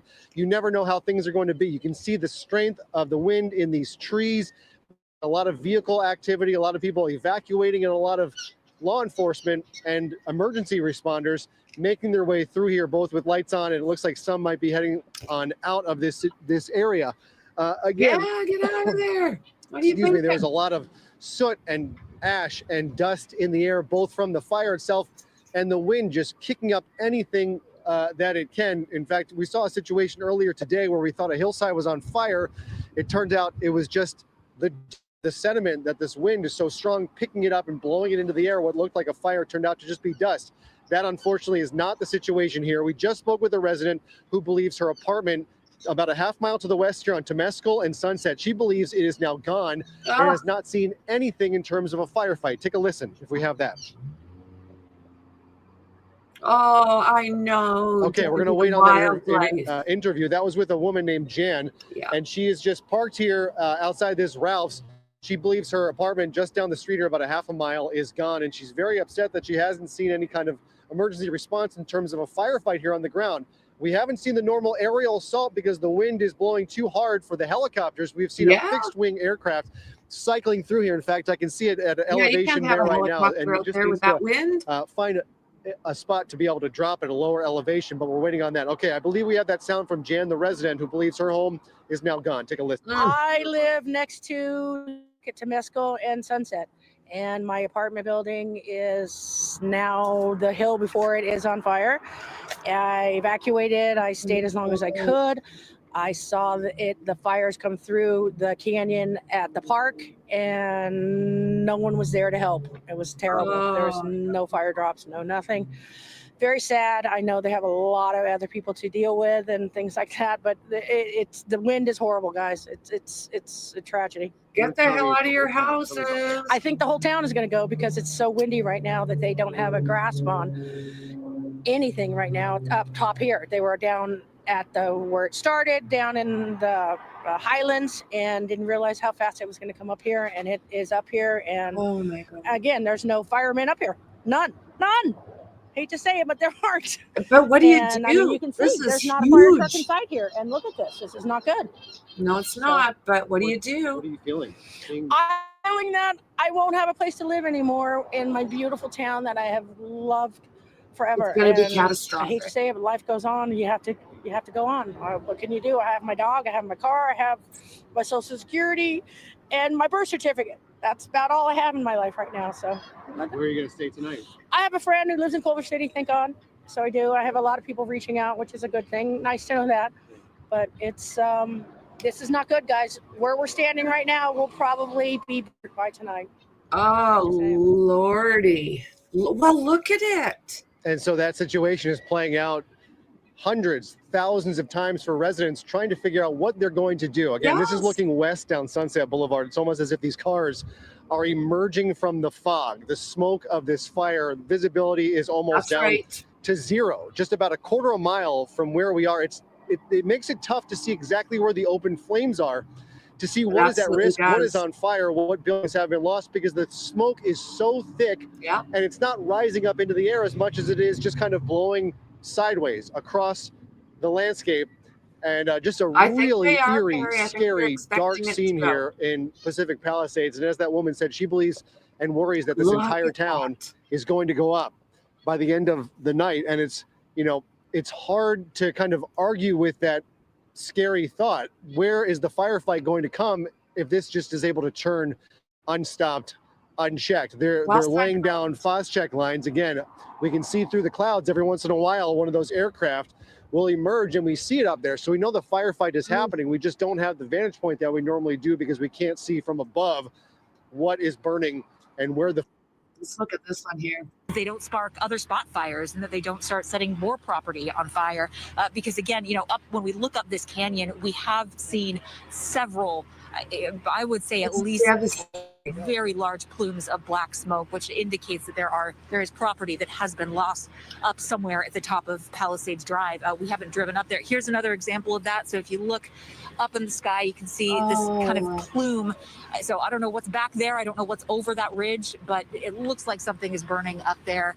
Yeah, something not over good. here as well. I mean, you can just see again the smoke that's just being pushed down the mountain. And here's another convoy. So this is what we keep talking about. These are these residents who were told to go back up the hill. Police are going, they're rounding them all up, and then they're taking them down safely around kind of, the in corner. lines like this, just making sure that everybody well is safe. said, So Gary. some good news for these residents, but really a harrowing day for everybody who's been here. Well I'll send said. it back to you guys. All right, Chelsea Edwards, thank you. Just We're looking at around a the live corner picture and right walk into now from this. Ed Laskos and his crew, who is joining our coverage now for the first time. We're not Ed, going to talk let him about go where by. you are and what you're seeing.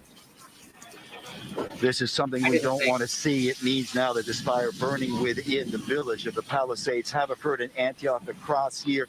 A lot of these old homes. This is Antioch. We are just south of the cross Haverford. Several of these homes up in flames. They started smoldering a little while ago from all the burning embers coming off the hillside. And now you've got 1, 2, 3, 4, at least 5 of these homes burning out of control. Yes. The wind swirling down here, whipping the flames around. Next block over, some more homes. Another that you just saw a few minutes ago with the we had a transformer. They got to get out of there. That Transformer black explode over there. smoke This is all no out of good. control. Burning No smoke embers is all good. over the place, whipped Black around by smoke those is winds. really and bad. this is something, if you're familiar with the Palisades village, just as a block just behind Gelson's, the main center of the village itself. A lot of these whole homes been here for decades, and now they're tree-lined streets. Antioch right over here. It is burning. You can hear it popping. Active fire, all out of control. No firefighters here. This is just something where you're left to the whims of nature, and these winds blowing the embers all the way through.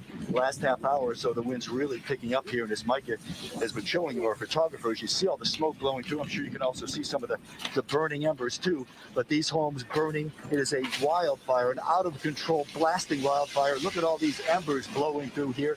Unbelievable scene. This is in the Palisades village, again about a block south of Gelson's, right in the heart of the village itself. In this area that the fire would stay up on the hillside itself to the north side of Sunset Boulevard. That was the hope, but now the fire is really roaring here. The heat coming back. We're going to pull back here a little bit, Mikey, because the embers really becoming dangerous. And as these embers blow up through, there are some more homes obviously right off to the other side. They are at risk too. Again, this is Antioch. It is a block south of Haverford, about 2 blocks south of Sunset, right behind the Gelsons in the heart of the Palisades village. The fire burning out of control. Ed, I want to give you a second to catch your breath, and maybe we can just take this sound full and listen in to the sound coming off of Mike Armijo's camera for a moment.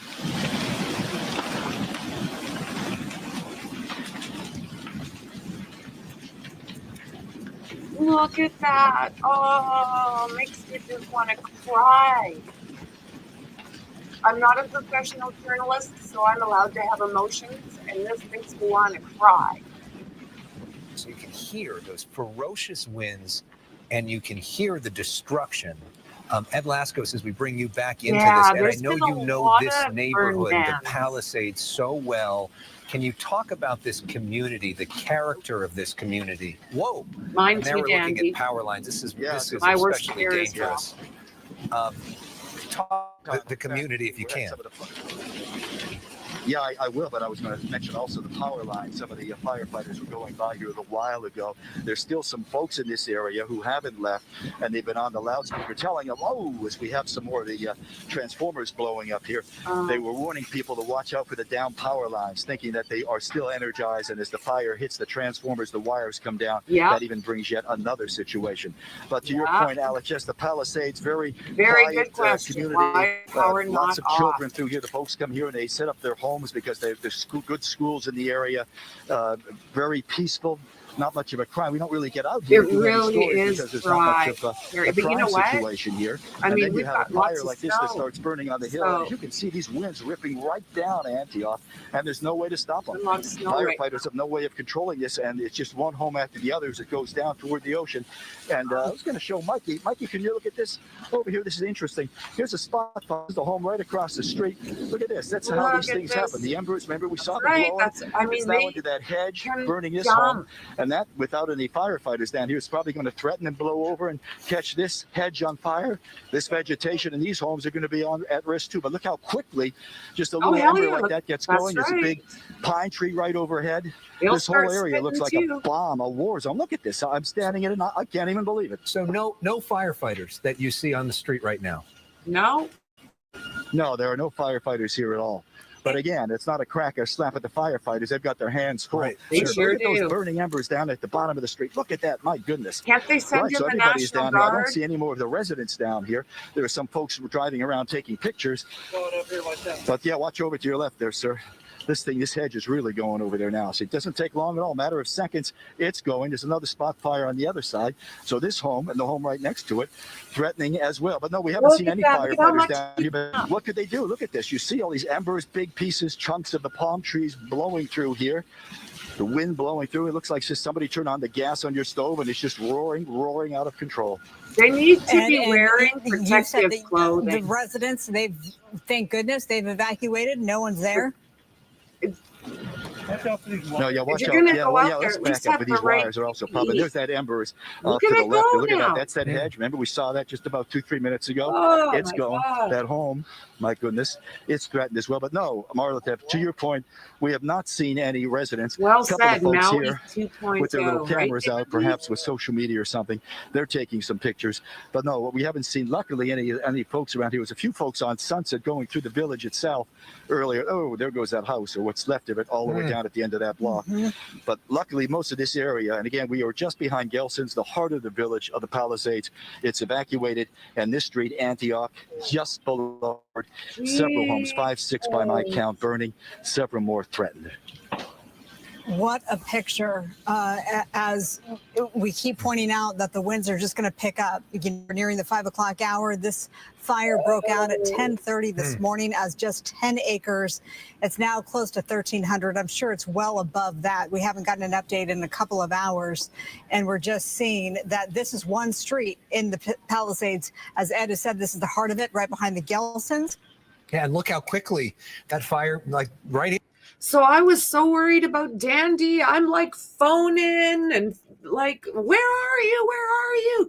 They kept saying Palisades. And I'm like, I think that's close to them. Jesus. No. Poor Dandy.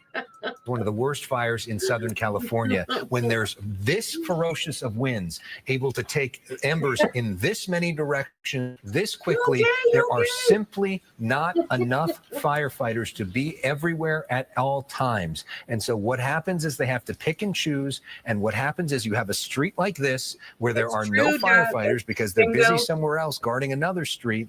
And then half the block is gone in a matter of minutes.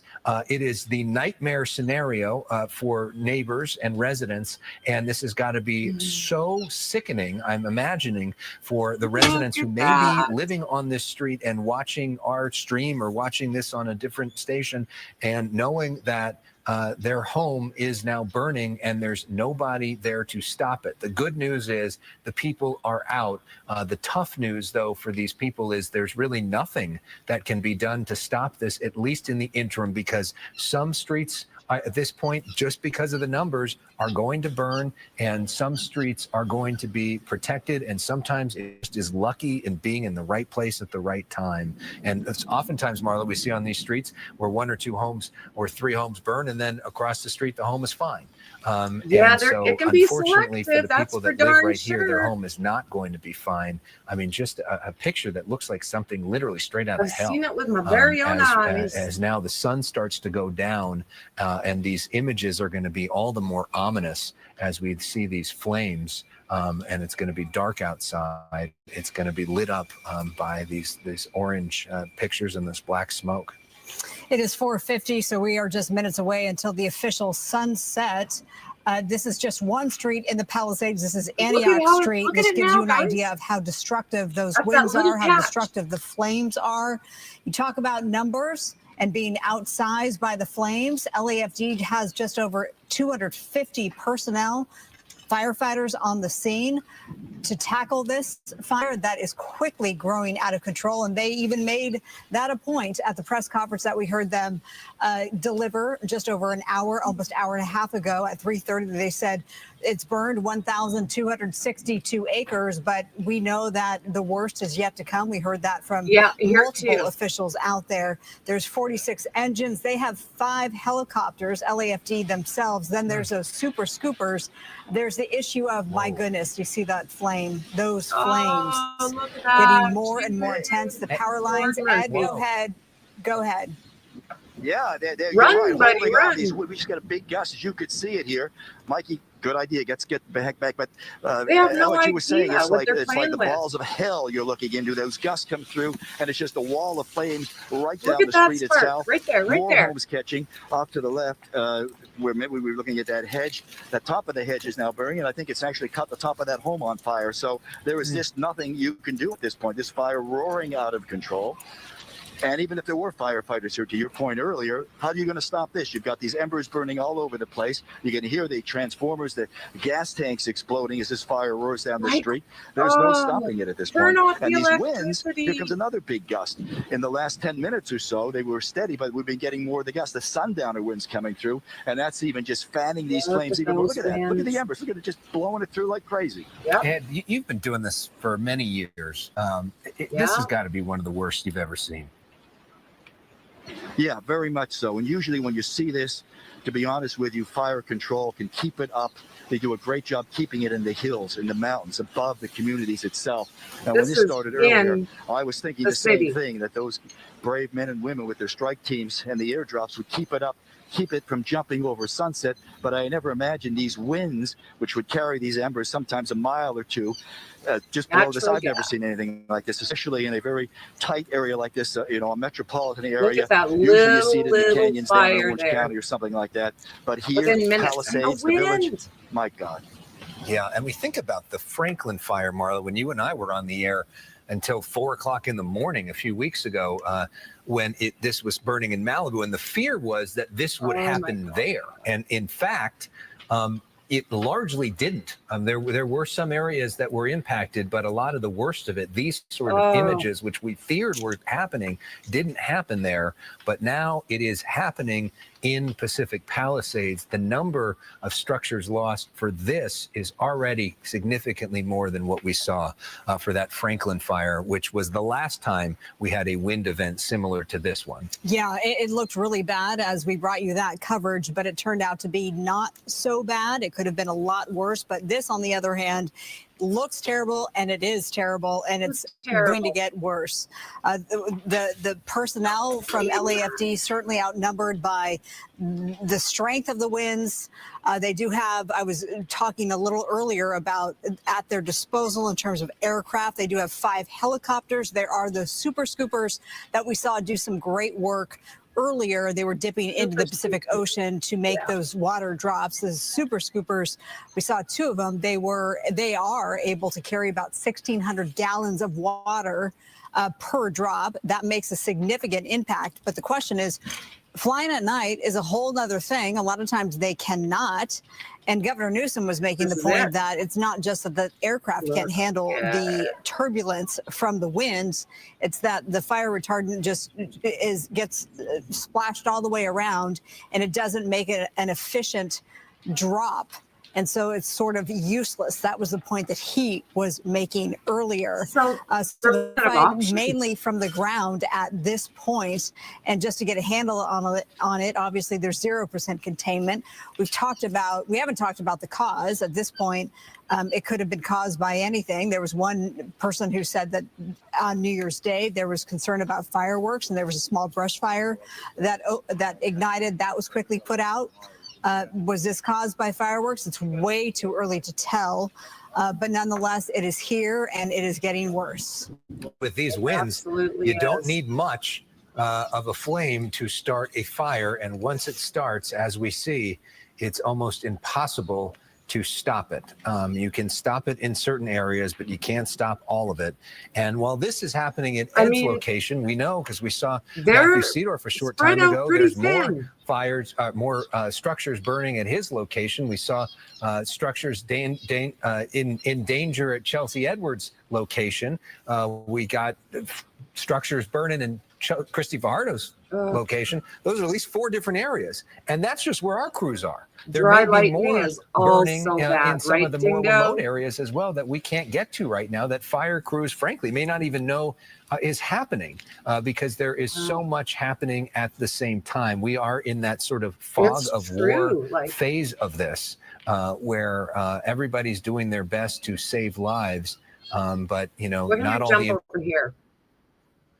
That approaches Will Rogers State Park. On the other side of that mountain you're looking at, these are the Santa Monica Mountains as the hill goes up in flames. As I'm speaking to you right now, is the Pacific Palisades Village. Beyond the Pacific Palisades Village are the Pacific Palisades Highlands, where we have been watching all day as literally thousands of people have been evacuating from up in the hills. Some of these places have only 1 or 2 roads, if that, on the way out. It has been a complete gridlock here on the west side of Los Angeles, as this fire, which is as big as I have seen in my lifetime, only, and Tom, look at this as this smoke is being, you can tell the direction that the smoke is blowing in right now as you watch from the fire on the ridgeline. I don't think anybody here has seen anything like it in any of our lifetimes. Let's go see if we can talk to this gentleman here for 1 second as he's watching. This is it. Sir, we're live on NBC I've News. Do you mind if I get a quick word with you? In my What's your lifetime. name? Nick Jacob. It's nice to meet you. And I'm sorry it's under this circumstance. This is your house right here. This is my house right here. Yeah, we first thing this morning when the first truck came by, I knew there was something going on, and then I knew when it was in the Highlands in the bottleneck, it was going to be a problem, and then it was. And how long have you lived here in the Palisades? I've been here for like 5 years. Yeah. This is your home here. Let's just take one step out, Nick. Come this way with me. As you can see, I mean, we can see here on the ridge, what's your calculation? When are you going to go? I've been watching it all day. Okay. It started out on that ridge line. You can see this cloud. Once the cloud plume is getting close over our heads, which is about right now, I'm out of here. But right now I'm trying to stay as long as I possibly can. My mom and, my mom's fortune went into purchasing this home. And this is all we got, and so I'm gonna try and stay as long as I can. I see your little dog in the car there, Nick. 2 of them, yeah. There's 2 of them, little Doxy. He'll bark your head off. She's ready to fight. She's ready to fight the fire. This one. And so just to look here, I mean, you've got your car packed up. You've got your house ready to go. What's stopping you from leaving? The wind, we can feel the wind coming this direction on us right now. Just fucking hope. I don't know. I've been watching the airdrops all day. They had the 747s doing the big drops, but all that FOS check wasn't hitting. So all right, Nick, I'm gonna let you get ready and get out of here. You be safe too. Tom, excuse the bad language, but these are the emotions that people are feeling out here right now. It is there's 23,000 people that live in Pacific Palisades. It's a neighborhood in Los Angeles, one of the biggest neighborhoods here. You can see as the cars come this way, they're coming out of the Palisades Village and evacuating eastward on Sunset Boulevard towards Los Angeles, the city center of Los Angeles. It was gridlock going that way towards the 405 freeway. People are evacuating on Pacific Coast Highway, Jacob, coming up to 10. Go ahead, Tom. Yeah. What do you think is the difference here? You said you've never seen anything like this in your life, and you grew up there. Is it the wind tonight? It's not only the wind event. This is a once-in-a-lifetime wind event in Los Angeles, combined with the dryness. We have barely had any rain here in Los Angeles throughout the entire winter season, a negligible amount. I don't think that it's enough really to even measure. And so the combination of all of the vegetation that's grown over the years from the last couple of years of rain that we've had here, combined with the dryness right now, is a catastrophic sort of condition for a fire like this to break out, especially in such a populated area here. Catastrophic on the is west a side of good LA, way where to there are put so it. many people, Tom. We've talked about fires before. There was a fire at the Pepperdine University out in Malibu just a couple of weeks, if not a month ago. But they're certainly not in a place where tens of thousands of people live like this. Jacob Soboroff, we appreciate you reporting tonight for Top Story. I know you're going to stay out there on the scene. Our coverage here on NBC News Now is going to continue with more on that state of emergency in Los Angeles. Wildfires exploding tonight, 1,300 acres burning right now. Our coverage continues. Hey there, we are coming so hard right now. times it's hard to even stand. Again, we spoke with a resident who lives right up the street, just about 2 blocks, who thinks her home, if it hasn't been lost already, it is going to be. She says the home's at the top of this road. We're on, again, Chautauqua Boulevard.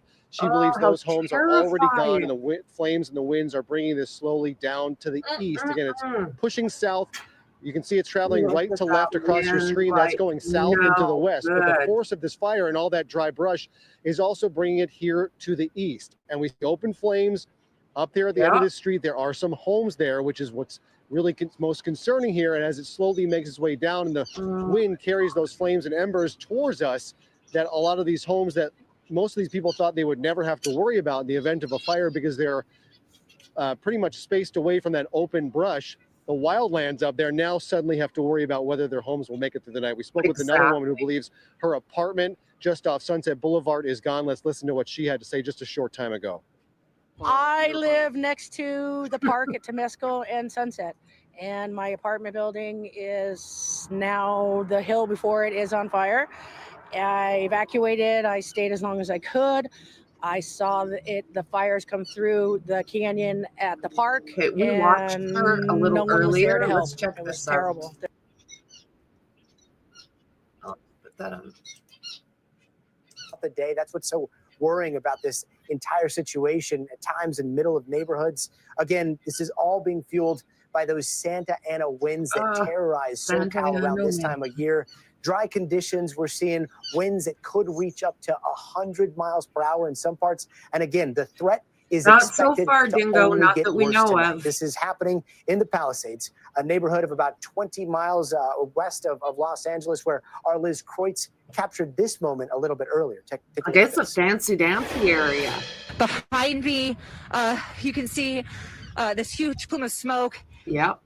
There's a house up in flames. Let me turn it around. Yeah, that is a house right now burning in front of us that just ignited moments ago. All of these cars here, almost all of these cars around me here are abandoned. People just got out on foot because of gridlock traffic as hundreds, thousands of people try to get out. And Liz Kreutz joins us now. Liz, where are you and what are you seeing? Hey, Gotti, I mean, that just sort of explains what today has been like. One moment, you think you're fine, you got to a safe area, and then in an instant, an ember is blown, something ignites, and all of a sudden, a home, a palm tree is on fire. In fact, if you were watching just a little bit ago, we were live here about a mile north on the Pacific Coast Highway. We had to get out because things got so bad there with the flames jumping the Pacific Coast Highway, getting to the coast, palm trees ignited on the coast, and cops came through and told people to get out. And you can see behind me why. That is that massive plume of smoke from the flames that have been pushed towards the coast just in the past hour. At times, the winds have been so strong, it's felt like we've been pushed over. They've died down just slightly right now, but they're just going to continue to pick up as the flames are pushed towards the coast. And the gentleman, I can just tell you, it's really traumatic. I mean, there was a gentleman that was just here where we are in tears, hysterics, because he went to work today in downtown LA, left his dogs in his home in the Pacific Palisades. He got wind of the evacuation orders. He said he tried to get here by his car. He could not, so he got out and rented a bike, he said, to get to this location. And now there's road closures and he can't get through.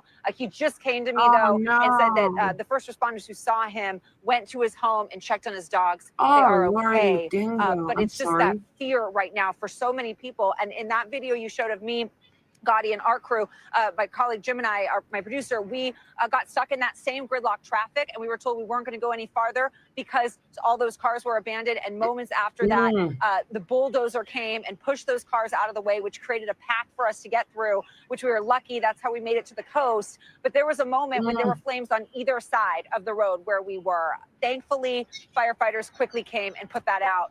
But it's been a scary situation for us, for our crew, and for hundreds and thousands of people. Look at that. My God, no. And Liz, did you guys fall all the way back to the beach? Where are you right now? Yeah, we are on the beach. I can see the ocean. I mean, Because this giant of the plume of smoke. This is a burning. parking lot of a beach. This is usually where people would come, tourists would come in LA to enjoy a beautiful day. And this is all the coast right here.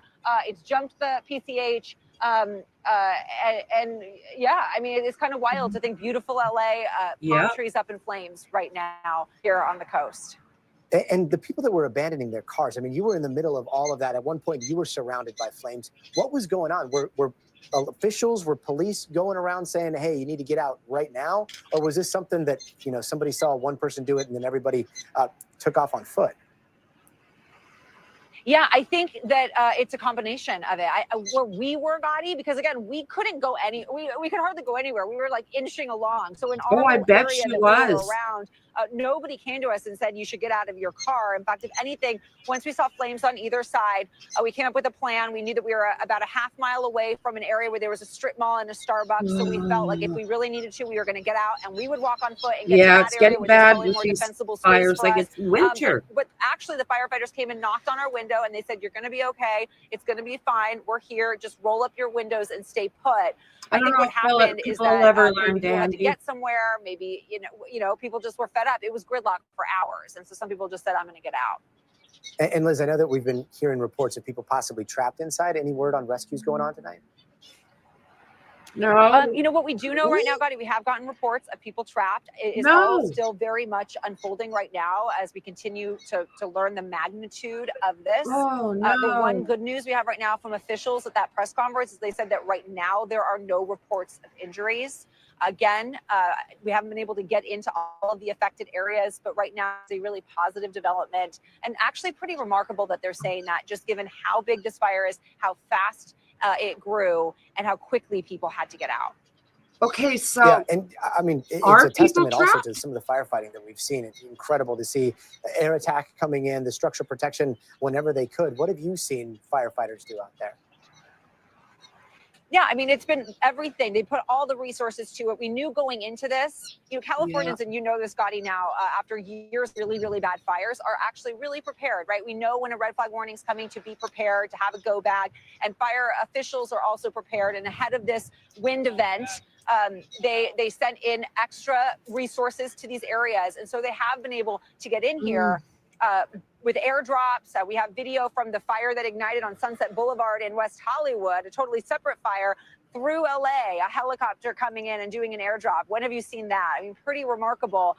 That said, not going to be there were a lot of happening challenges tonight. for first responders today because of the gridlock. They themselves were not able to get through because at times people were using, going both directions down one way. So first responders couldn't get to the places they needed to get to, which created a challenge. But again, as you say, Gotti, it's remarkable to see all of them. They're truly heroes. Even the fact that they took the time to come up to this gentleman here who was in hysterical tears about his... Able to get up there. The gate was open. The outside gate was not on fire, but a lot of the homes surrounding the Getty Villa are on fire. So it's really hard to tell at this point.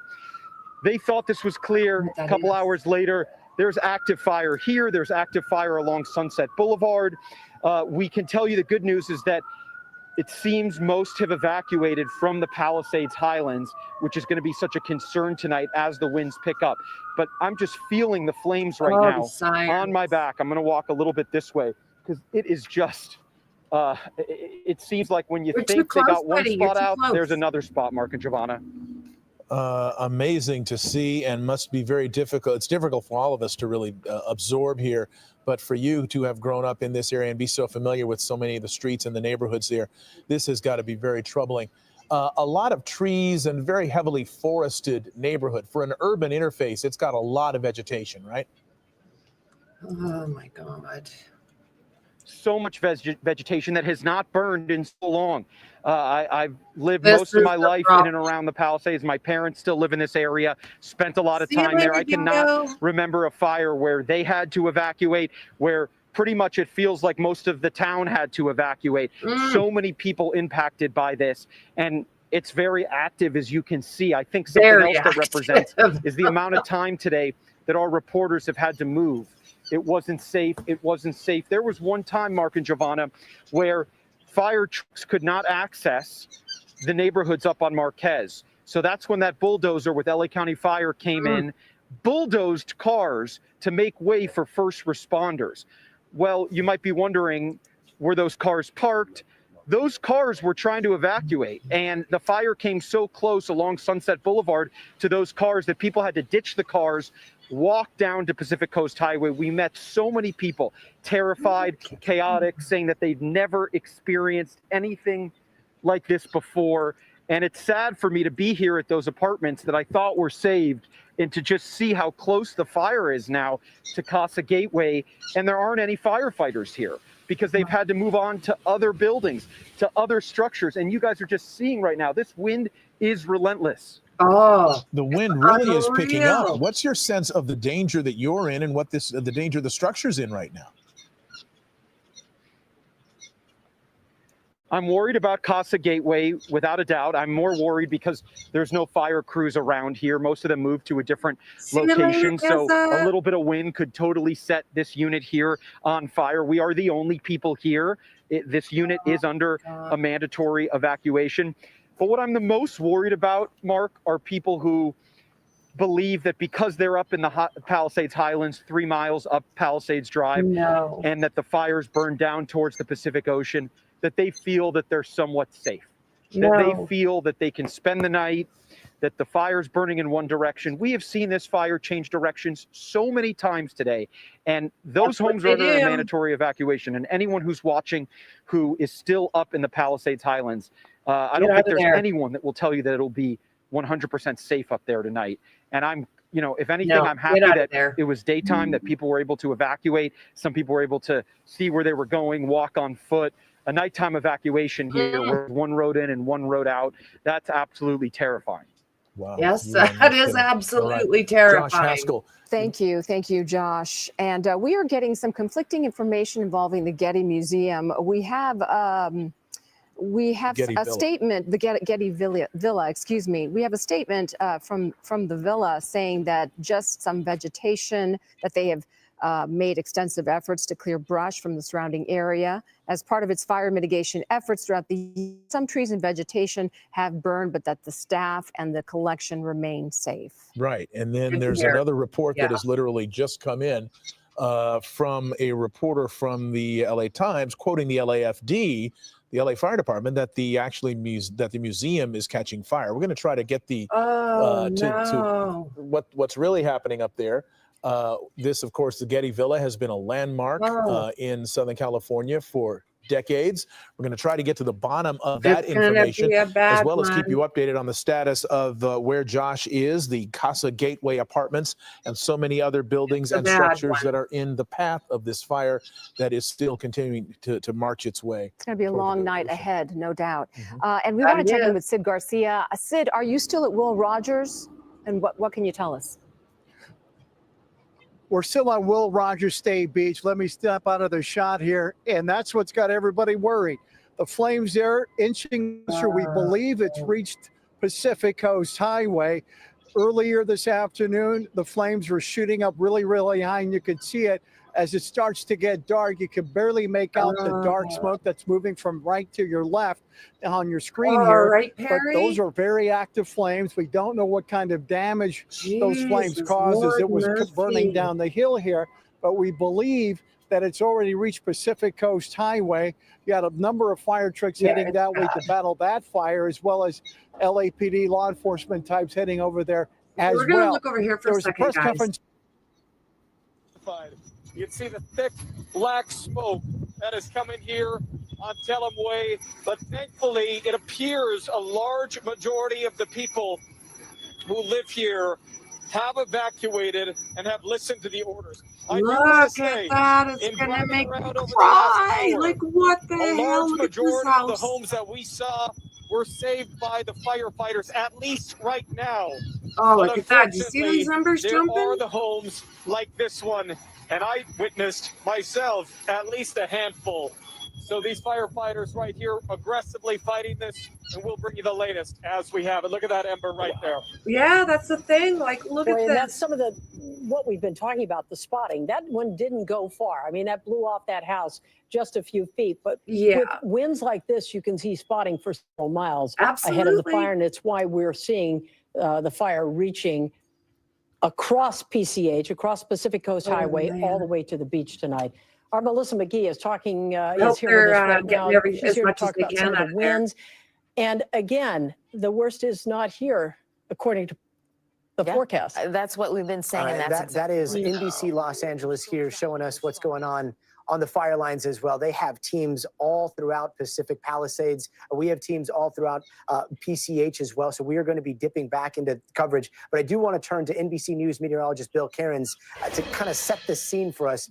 Bill, if you can, map out for us where we saw Liz, where we saw Chase Kane, and what are the biggest threats as we head into the next few hours. Look at that. Yeah, Gotti, those pictures we just showed there up where that house was on fire. I mean, those winds looked like they were gusting 50, maybe 60 miles per hour. I'm amazed that the firefighters aren't just pulling out. I mean, that they're sitting there trying to even fight these fires and protect homes in these winds. I mean, how incredibly brave and just humbling to watch them do something like that and sacrifice their own lives. I mean, this is as dangerous as it gets. You know, as Chase was saying before his signal went off, it hasn't rained in 8 months. The winds are going to gust tonight 80 to 100 miles per hour.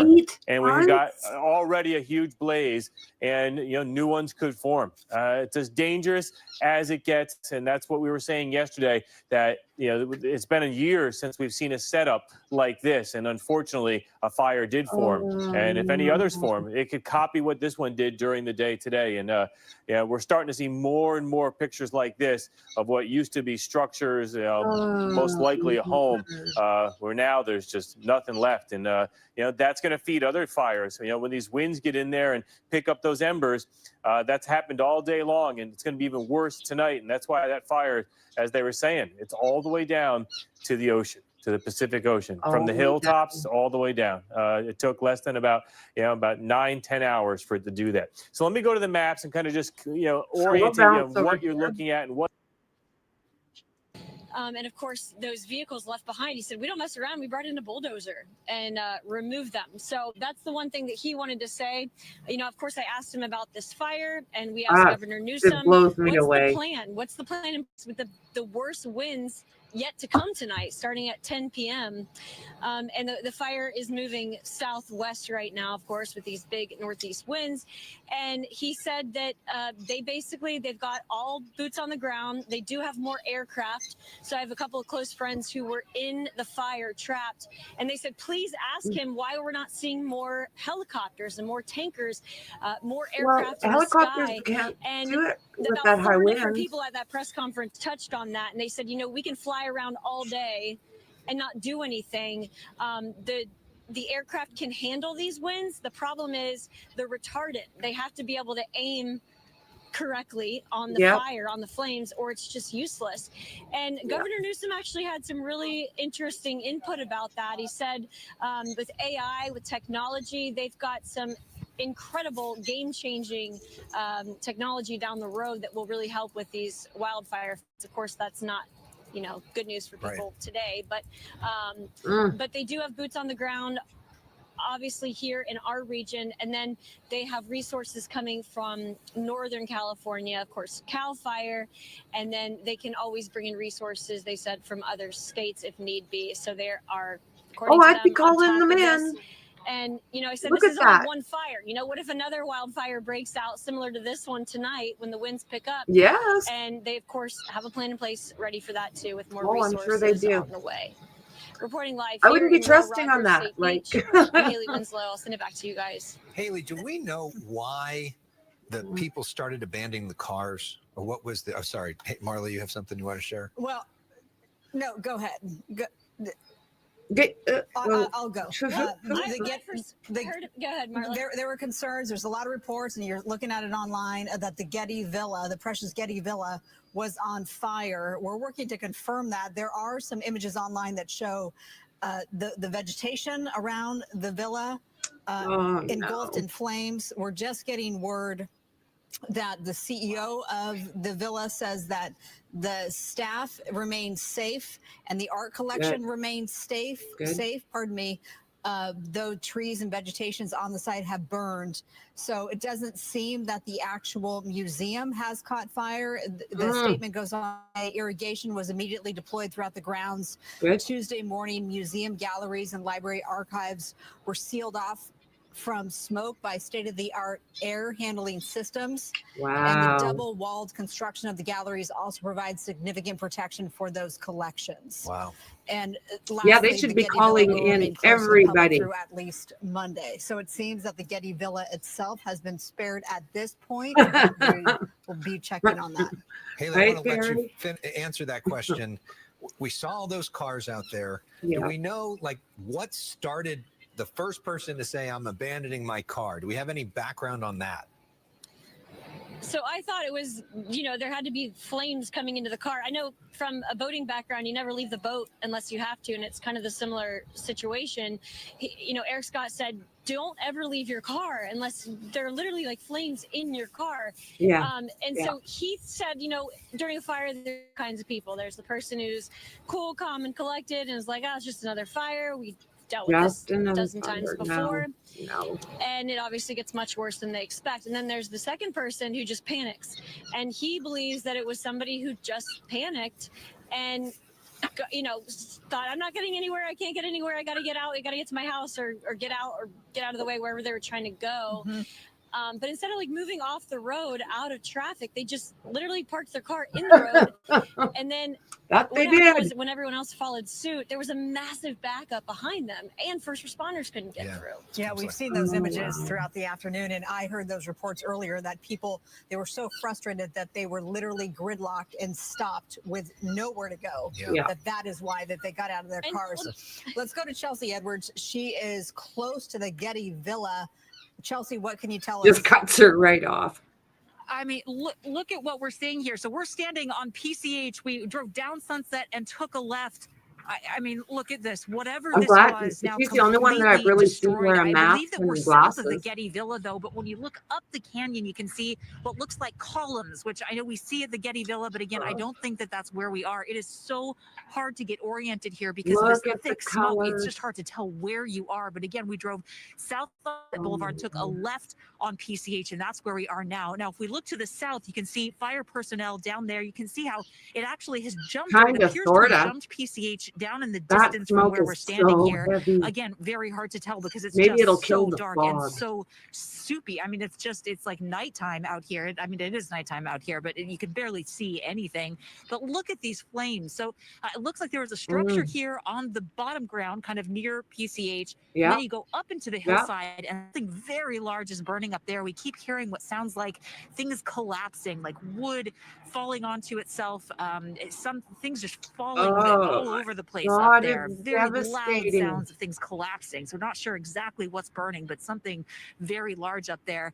And again, you can see this wind just pushing off into the ocean. We're standing right up against the beach. It's not worth risking here on PCH. your life. You see these embers flying as well. These are large embers. I mean, the good news is obviously you've got the ocean right here, so there's nothing to burn. Gets to this side of PCH and nothing further than that. But I mean, everything on this hillside is charred. Now, I want to show you to the north as well, if we can do this, Elliot. So it looks like everything to the north of this area has already burned. You can see a lot of those embers, some hot spots that are kind of up in that area. Now, near where we're standing is a mobile home park, and we're getting reports that there are mobile homes in that park, kind of up on that hillside there, that are on fire. We've not confirmed those independently. I've been hearing that, so we're going to head in that direction in just a bit and see what we can find there. I believe it's called the Malibu Village Mobile Home Park, but that's kind of right where we're standing. It's like but look at these large nighttime. spot fires. I mean, you've got some brush that looks like it's on fire there. Lots of smoke coming off of all of this. Yeah, Again, like what are they like thinking? She's right in the middle of both sides. Like she's surrounded. Is good news. It looks like we're in a safe spot, at least right here. This is all just charred hillside, but whatever this is, obviously a total loss. However, above it is a total loss. Oh, and then let's look to the south. Elliot, see this big? Looks like we just got a big cloud covering it, big thing of smoke. But there was another fire I just saw to the south. We can see those flames kind of poking out. Do you see that? That she is. Not sure what that is, but this is where it looks like it jumped PCH. And it's now burning kind of on both sides. Again, the good news, obviously, there's nothing on this side of PCH. There's nothing left here to burn. But you can see those embers kind of crossing this parking lot as well here at the beach. Just incredible images. Another thing I just want to point out, 3 American flags that are posted just on that side. Earlier. You can see them right across PCH. Those are still intact. Everything around them has burned. The structure to the back of it has burned. The hillside all around it has burned. but those 3 American flags remain up and untouched as of now. Wow. Cool. Look again at these structures. You see these big, large beams just being consumed. They're falling. I mean, this is just, look at these embers as well. Look at that. We look at Just them all. raining Look down at on them this parking all. lot on the beach. Just, I've never seen anything like this. I mean, we've been covering these fires for years here in Los Angeles, and this is just, this is on another level. Definitely one of the worst of all time that we are witnessing in Well real said, time on together. another Chelsea level. Edwards, and photographer Elliot Mendoza. Thanks for your great work out there. We want to bring in the conversation right now Callie, who joins us on the phone. I was just asking Haley Winslow about why did people abandon their cars? What sparked that? Well, she's one of those people that was stuck in the middle of that, and she can give us some answers on what was happening. Callie, thanks so much for being with us. Walk us through what happened. Hi, thank you so much. My husband went to go pick up my daughter from Calvary on Palisades Drive, and the fire was just way too close on both sides of Palisades Drive that people were scared for their lives, so they got out of their cars to go down, and then I live up in the Highlands and tried to drive down, and because people abandoned their cars, I wasn't able to get down, so I drove my car back up and took a bicycle all the way down the hill. And people in my neighborhood on Monte Alto Street are actually still in their homes because they don't think it's safe enough to go down Palisades Drive. Well, hopefully we can show that video of the cars so people know what we're talking about. Here it is. These are cars that were abandoned, and then fire crews had no way to get up the street, so they brought in a bulldozer and then moved them all to the side and totaled a lot of the cars in the process. So is your car one of these?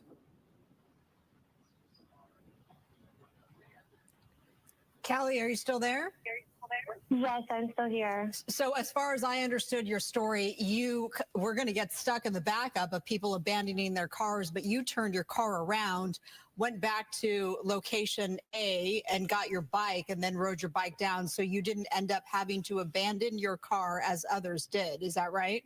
No, but my husband was one that he also went down and he had to abandon his car. I see, because the flames were just coming too close.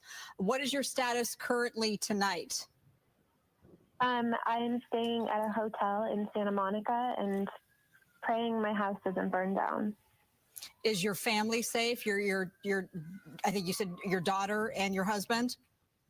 Yes, everybody's safe, but I'm really concerned about my neighbors who are just sheltering in place still because they don't think they can get down that road. And they think this because of the cars or because of the flames? The flames and the cars, because everybody was turned away at one point and told to shelter in place. Wow. And now we're looking at some video of some of these cars that were, when they were moved by that bulldozer and moving around like little toys. I think about how strong that thing is there. So, Callie, how are you processing all of this? I'm just happy that I'm with my family, but of course it's very gutting to know that I don't have any of my belongings with me. Oh, we're so sorry to hear that. How long have you been a resident of the Pacific Palisades? We actually moved from Topanga 3 years ago because I was so worried about the fires there. Oh, gosh. Yeah. And traditionally, the Palisades has been able to be spared from a lot of these fires for many, many years. Can you talk about, and obviously it sounds like your husband experienced this really, just what the chaos was like of that moment with the cars and everybody being stuck and just what that felt like, what people were saying? So I was taking a bicycle down Palisades Drive, and the palm trees in the middle of the road, the tops were all on fire. There were cars on fire. It was very scary. There was fire on both sides of the street. I'm just grateful I got out. Did you get a formal evacuation warning from the city, from LAFD, or did you make the call on your own? No, there's not very good service up there right now. So you made the call on your own? Yes, my neighbors told me to stay, and they're still there. Have you had contact with them since? Yes, and they said that they don't feel safe driving down Palisades Drive right now. Wow. Well, hopefully maybe we can put some of those people in touch with rescue crews or maybe firefighters or somebody who can help get them out. Yes, they're on Monte Alto. Monte Alto. Okay, maybe we can make that happen. All right, we will do our best to pass that word along. Obviously, they are pretty busy right now too, but we appreciate you sharing that word with us, and we wish you the best and hope we can stay in touch with you in the hours ahead. And we hope that your home is spared. Callie, thank you so much for being with us. Thank you. It's now 5:30. You are watching the Fox 11 News at 5, a night that we will not soon forget here in Southern California. Alex Michelson, Marla Tejas here with you for the evening as we are watching the Palisades fire burn more than 1,200 acres, threatening 10,000 more. And we have seen probably at least 24 structures burn, if not more than that. Let's go to the ground. I believe we're going to Chelsea Edwards on the ground, and you're along PCH, and you've seen some serious destruction behind you. There was talk of, you mentioned the big structure behind you that was burning. This may be the Villa de Leon. That's what it's looking like on the maps. That certainly seems to match. I mean, look up there. You can see those columns. You see the fire just kind of shooting out of them right now. That's certainly what it appears to be. Again, it's very hard to get oriented where we are just because of this thick black smoke. Come down a little bit, Elliot. You can see the structure. Just a few minutes ago, that was standing, whatever that was. Now it's just a few beams. We just saw some huge collapses of some of the major structural beams there. There's hardly anything left there. This is mortifying, you guys. On PCH, I mean, we're just seeing these. I just fed all my fur babies, and I sweeping thought down the hillside and coming toward the ocean. Not sure what it is up there that's burning, but I was it looks thinking like they're this is kind of probably the repositioning a worst lot of I've their seen. firefighting efforts down this way. We just saw a convoy Canada of or fire the officials US. that just were rushing down PCH. I see another one that's up in the distance A coming faux down pas? from the north. And again, you got like a police officer here. So it seems that they're focusing some of their efforts on this section, which is south of Sunset Boulevard along PCH. And, you know, we're looking at these structures that are burning. They're Take a gonna look up there. probably You see want a you ridge guys now to on fire. move. The good news from where we're standing, at least, everything on this hillside is already burned. This is all charred. You just see some embers now, but everything to the sides I of it still are see going electric up. I mean, that was nothing just poles up. 60 seconds ago, and now you can see that ridge fully I don't know. engulfed. I wouldn't be Now, there. just up to the north a little bit, you can see this wind as well. I mean, it's just blowing. Now up there's a mobile home park that we have gotten reports that there are some structures that are on fire up there. Again, we have not independently confirmed those. We're not near any fire officials right now, so haven't confirmed that. But again, with the smoke that we're seeing and these sounds that we're hearing, I mean, just sounds like huge structures. Oh, I bet it Stones are falling down. You just can't make Hop out here what's for a going on. second, But guys. I mean, just something to behold here. Again, that structure is now gone. There's nothing left of that. And look at the ferocity of this fire that's sweeping down toward the beach now. Look. Came back, and there were now embers and fire surrounding this apartment complex. So just a dynamic, scary situation with those winds starting to pick up more. Yeah, and as Dallas told us, they could be at 50, 60 to 100 mile an hour winds later in the evening and into the morning hours. So Perry, like a it's gonna be, Maine I keep Coon saying or it's a going to be a coon? long, rough night for firefighters and all of the residents. Maine Coons, and they're beautiful animals. Yeah, that's 1,200 right. And acres. what's also kind of concerning is that when you think that there's a front in terms of the fires moving towards the Pacific Ocean, moving towards Pacific Coast Highway, we just saw a whole new group of fire engines, firefighters, a lot of CAL FIRE resources move up Palisades Drive, up the Highlands for a long night of structure protection. And so at any time, the direction of this fire could move, and homes that they think may be okay may then be in this path of this fire. And it's I gotta repeat one more time. One of the more remarkable things I've seen today is that bulldozer with LA County Fire that physically had to move all those vehicles that were blocking the road I'm standing on right now, Sunset Boulevard, because first responders, firefighters were having trouble getting in and out of Sunset. Why were those cars there? Because people had to ditch their vehicles as they were surrounded by fire and then walked past me down to Pacific Coast Highway for safety. Some of them telling me, Mark and Giovanna, I don't know where I'm going. Where should I go? One woman, we told her to head towards Gladstone's where Sid Garcia was. And just seconds later, an LAPD patrol car pulled up. There was someone else in that car that they were taking to safety. I mean, the woman, her dog, and her daughter jumped in and were driven off by the LAPD. That's the kind of stuff we've seen here today. I love them. Reminiscent, if you will, of what happened in Lahaina last year, where people had to ditch their cars and ended up saving their lives by getting out of their cars and basically running, a lot of them running right into the ocean. In this case, we're not seeing that, but people are having to make that decision. Do I stay in my car or do I get out? And one of those, if you make the wrong decision, it could be a fatal mistake. That's right. Absolutely. Yeah. And that was just one story, Josh. That's you mentioned. totally true. And I've mentioned in our coverage today that what I've seen that doesn't surprise me, Dan. Of Maui. One man that I met, Max Aram, he worked in Santa Monica, got the alert about the fire, drove to the base of Palisades Drive where his wife, his 11-month-old, and his mom were up in the highlands. They couldn't leave because the fire had reached the bottom. And he told me on his phone, he's like, I had to ditch my car. I dropped a pin. I'm not quite sure where it is. And he went to check on it and he goes, oh my God, my car's offline. That means it must have burned. And that's the kind of thing that people are dealing with today. Ditching their vehicles, but not having a place to go, not able to get to their family.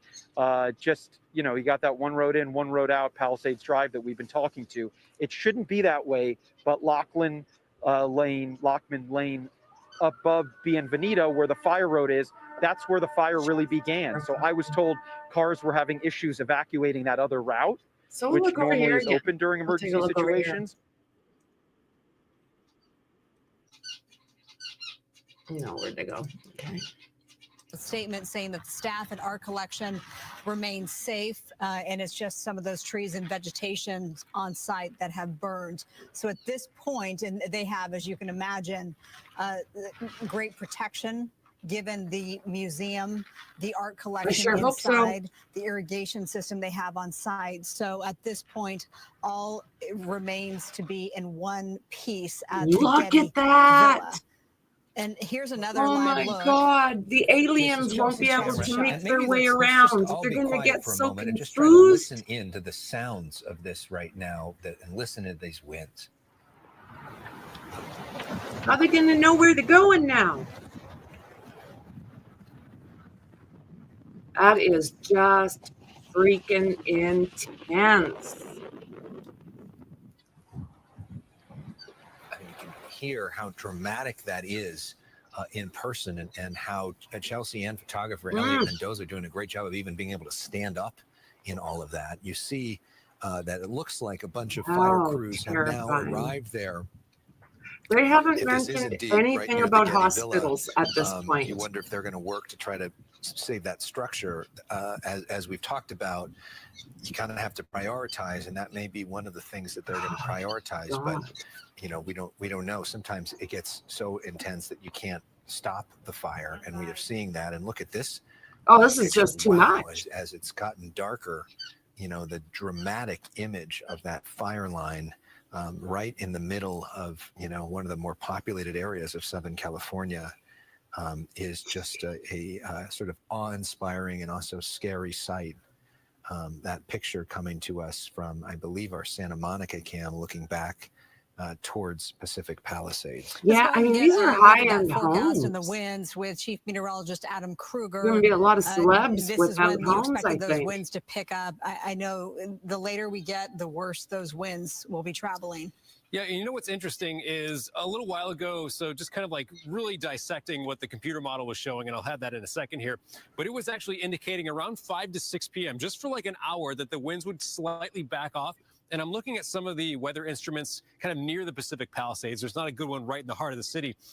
But actually some of these, compared to about an hour ago, the winds have come down about 10 miles per hour. So that little 5 to 6 p.m. window, which we're in right now, seems to maybe be playing out, but then the winds will ramp up big time this evening. I'll get to that in a moment. I wanted to share this with you earlier, though, to give you some context. You know, people that have lived here a long time kind of get how it works around here with these extreme events coming every now and then. But if you're new here and you're wondering how rare it is to see what we have right now, which is a PDS red flag warning, stands for a particularly dangerous situation. It was in 2020 when the National Weather Service started using this tag. It's reserved for the most extreme events.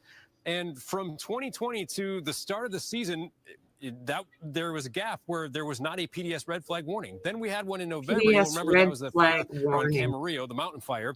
Then we had another one in December. That was the Franklin fire around Malibu. And now we have the third one in this season issued, which is, I mean, they're already rare. They're kind of like every couple of years if you want to just average it out. And we've had 3 already this season. So what we're seeing this season is not normal for sure. 3 of these major events, just November, December, now January here with the one we're seeing right now. Okay, so before we even get to the forecast winds, we've got this red flag warning that's today and tomorrow. Then we head into Thursday, and still most of the area, excluding a part of the LA basin, let's say, most of the area is still in the red flag warning, which means we're still seeing dangerous fire weather conditions. But the worst of the winds now through tomorrow morning, and then the high wind warning ends at 6 p.m. tomorrow. Oh, Lordy, the forecast wind speed starting right about now. Here's Pacific Palisades, but notice Oh, just that's as we not look across the good. broad, going a little later into the evening, 7 o'clock, we're kind of around where we're at right now. Watch the drastic increase. When I move this forward from 7 p.m. to 9 p.m., we see the numbers get quite a bit higher. We see the just overall this made coverage it of to the intense LA. winds cover a lot more of the map. And then from there on out, we're just locked into winds like this from, let's say, 9 or 10 o'clock tonight all the way into tomorrow morning. So as I advance this now, here's 2 o'clock in the morning, for example. And this doesn't mean everywhere is going to have gusts over 60 at the same time, but winds of that nature will be possible. And we're talking gusts, not sustained winds, but bursts of winds that could be up that strong.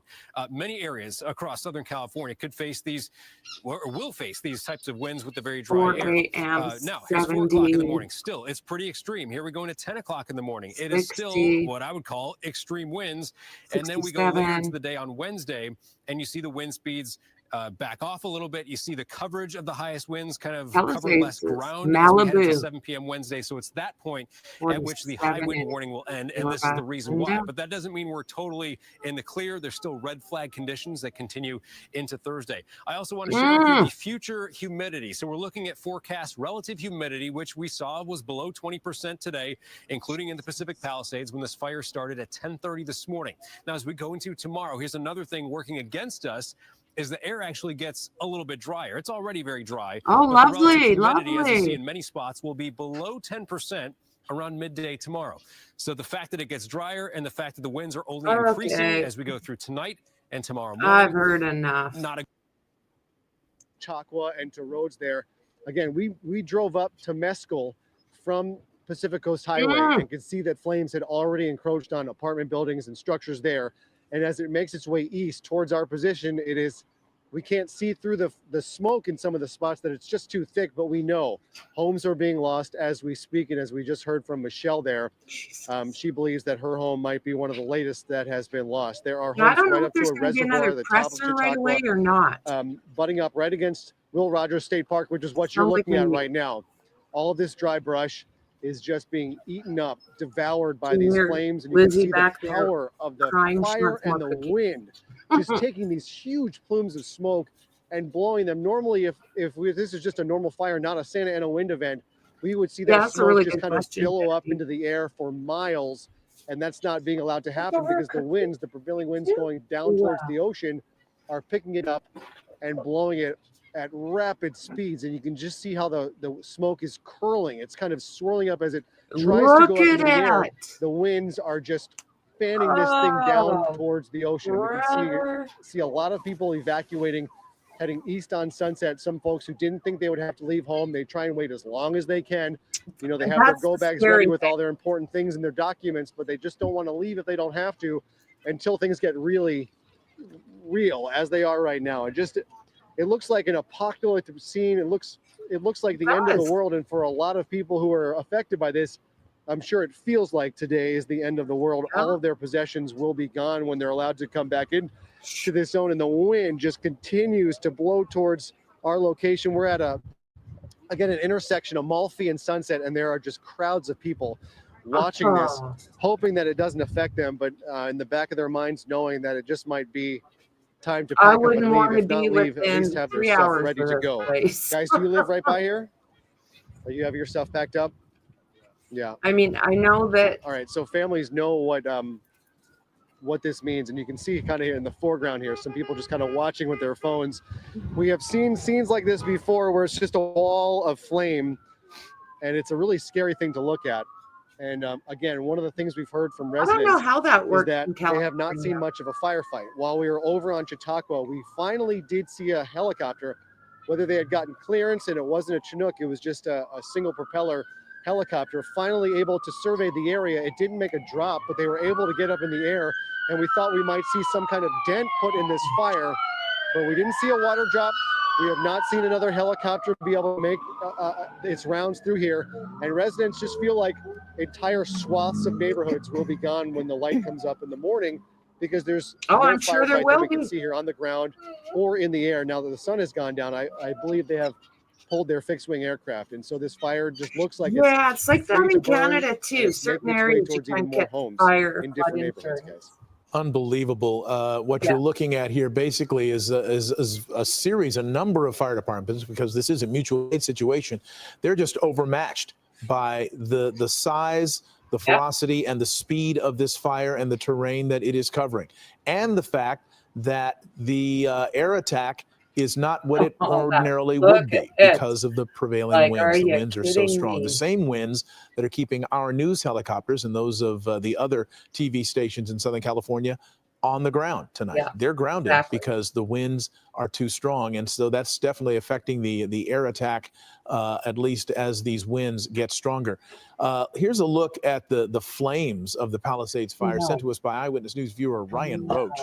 If you have video, if you have pictures of this fire or the dangerous winds that we've been seeing, scan that QR code on the bottom left of your screen or go to abc7.com/eyewitness. We urge you, by the way, if you're going to do this, do it safely. Don't put yourself or anyone else at risk to do it. But if you do have some video, please share it with us. Look at that. Be engulfed in flames. Almost 3,000 people are enrolled, students at Pali High School, which is now live on our air tonight. Can we tell, are the classrooms themselves burning? So I'll let Sam answer that question because he's familiar with the school. They're curious if the classrooms themselves are burning. I don't think the classrooms are. That's kind of in this area right here. Yeah, it is, Harry. The athletic fields, but it's very close. It's devastating, isn't it? If the embers have already spread to the football field, that is probably less than a quarter mile from the ocean. So if I pan this way, the ocean is just maybe half a mile down this way. So there's houses just on that side. It's a mobile home estates park. Just on the other side, actually, these flames here. So that mobile home park. Yeah, those will go up like. They have the resources to protect those homes just on the side of those trees. Yeah, I mean, the best case scenario for the school, obviously the best case scenario is no flames at all. But if you're just looking at the athletic fields and the classrooms themselves stay intact, then you can continue going to school there. You don't have to, have everybody go somewhere else. So I'm sure there's going to be an effort as we see the fire after everything that's going on here, even if it doesn't catch fire, the smoke damage. The heart of that school intact.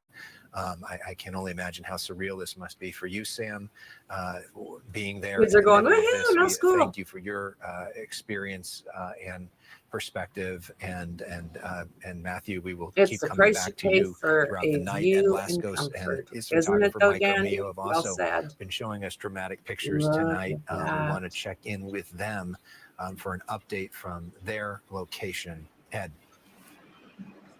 And we are downwind from Matthew's spot, a couple of blocks, really. Mikey will give you a look, through all of the smoke and haze, you can see the flames. I mean, you can't see 10 feet in front of you. Was just showing us a couple of blocks over on Temescal, but the wind blowing. Look at all those lit embers blowing down this way from right to left on your screen. And down here is That's how it Antioch, works. just south Look of at those. Haverford. That looks like a war zone, home after home. And as you see the homes on the right, the flames, the wind pushing them over to the left side of the road, and homes on that side now burning. Like, look at the Several homes, I embers, would think right? more Like, than half a dozen in that area since we've been here the last hour or so. There's also been several this is spot going to go fires up, Puff. up here. This is Gelson's. We talk about how close we are in the village itself of the Palisades. Gelson's up there. Gelson's, it doesn't appear to be on fire, but a lot of the bushes, spot fires in the parking lot of Gelson's right through the village and over, another block over on Haverford. Other Some of the town? lawn, the front lawn of a home caught on fire, lit up, and then it's kind of died down. A hedge we saw about an hour or so. That, remember we were watching that, the hedge about 6 feet tall. It burned down. The home not threatened, but these embers are the big problem now, blowing through here. You've got that foggy smoke. You can't see much. Just heard that. Oh, it Another is transformer blowing P9. up here as a lot of the power lines. Some of them are coming down. So the Police are going house, through, it telling sounds like the everybody house that to we stay watched away. that little But bit this is one of the side in that entrances here to the parking scrub, lot of Gelson's. literally. As the wind comes again, Oh, look at that. How do you fight this? You got those embers just Oh, you pushed by this guys. wind. They go down a mile or so, pick up another spot fire. I have no idea how Oh. firefighters could get a handle on this with these winds. We're all at the mercy of the winds at this point. Oh. Gelson's itself not appears to be on fire. It's just the hedges around here. Oh, it's with hard the to get spot the fire. smell of this And then kind the of other smoke. side down in Antioch, several homes lost there.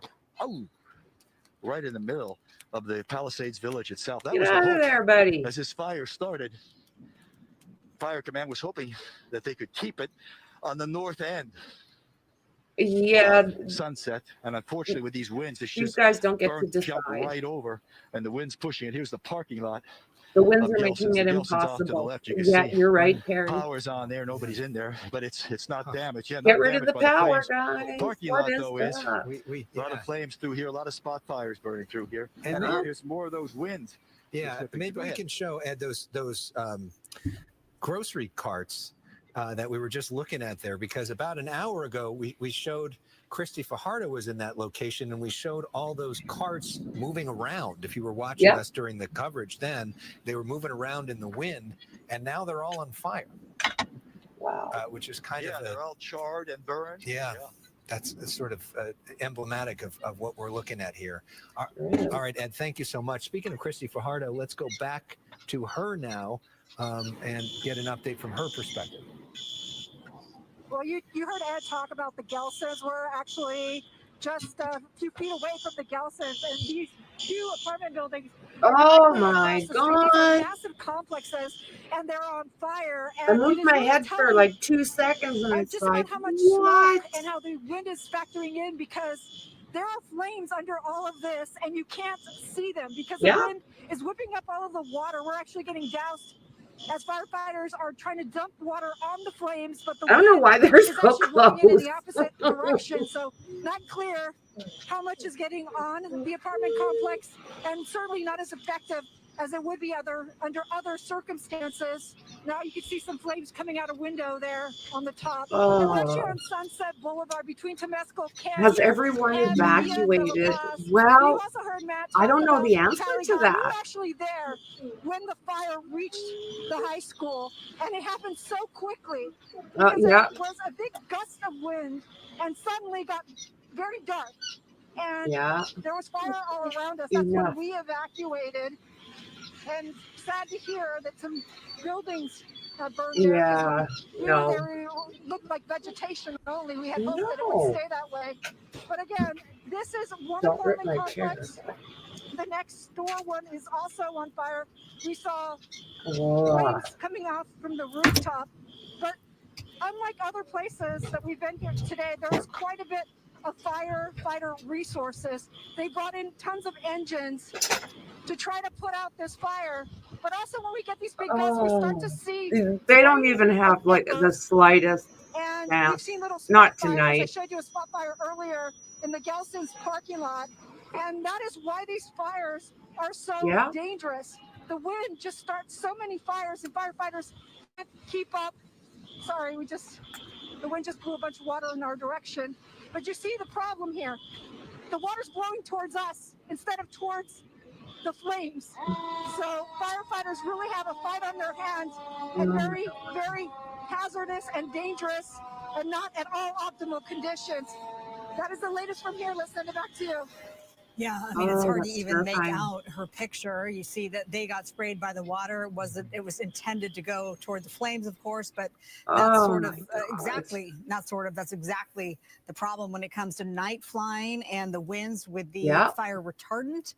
That Fosjack would just be blown away from the target. It's one of the reasons why they cannot fly at night. There would really be no purpose. This is our Santa Monica live camera here, and those flames have been raging on this hillside all afternoon. This fire broke out at 10:30. It's simply called the Palisades Fire. Last check, it was just about 1,300 acres. 10,000 homes remain threatened. We don't have an exact number in terms of structure loss, but we have seen at least a couple of dozen homes burned, and obviously other structures, whether those are commercial buildings, apartment complexes, and vehicles as well. Chelsea Edwards continues our live team coverage right now. Chelsea is right on PCH, which is the bottom right picture on your screen right now. Get over this, you Chelsea, guys. I cannot get over this. Since we last talked with you. Well, fortunately, reporting that more homes have gone up. Look at what we're experiencing right now. I mean, we can feel the heat from the fire. It is just incredibly intense. Look at these supporting beams fall. Now, we just confirmed this is called Terrace Circle. These are very nice homes that are in this area. We actually just had a gentleman a few minutes ago drive up in his car. You guys, if you're in that area, get the hell out of your houses and ashes and soot. take care of He yourself. He said, "That's my home." And then he kept walking. He didn't want to say anything after that. And then he continued on down this parking lot. And we haven't seen him since. His car is still I agree, parked here, so Perry. I'm hoping that he comes back. But he watched this. He looked at this and said, "This is my home." Oh my God.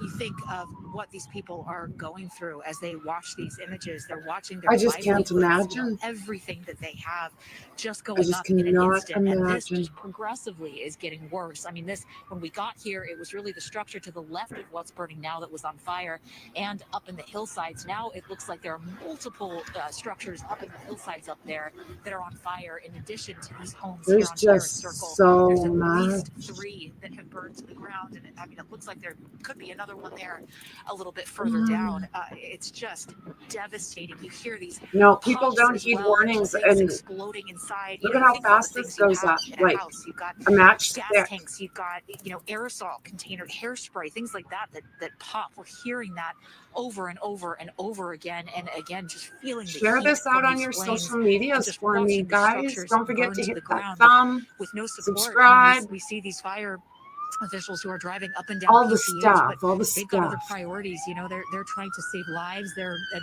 various places, but we haven't seen a single, water drop or any kind of mitigation attempt on these homes here on Terrace Circle. So these are just freely burning, and you can imagine these homeowners watching this and just feeling so incredibly helpless, which is the sense that I got from the gentleman who pulled up here just a few minutes ago. Sick feeling. Complete helplessness. Elliot, if we can look up on that ridge, something up on the top has just kind of erupted as well. We're seeing some very tall flames up on the top of that ridge, and this one just keeps getting worse.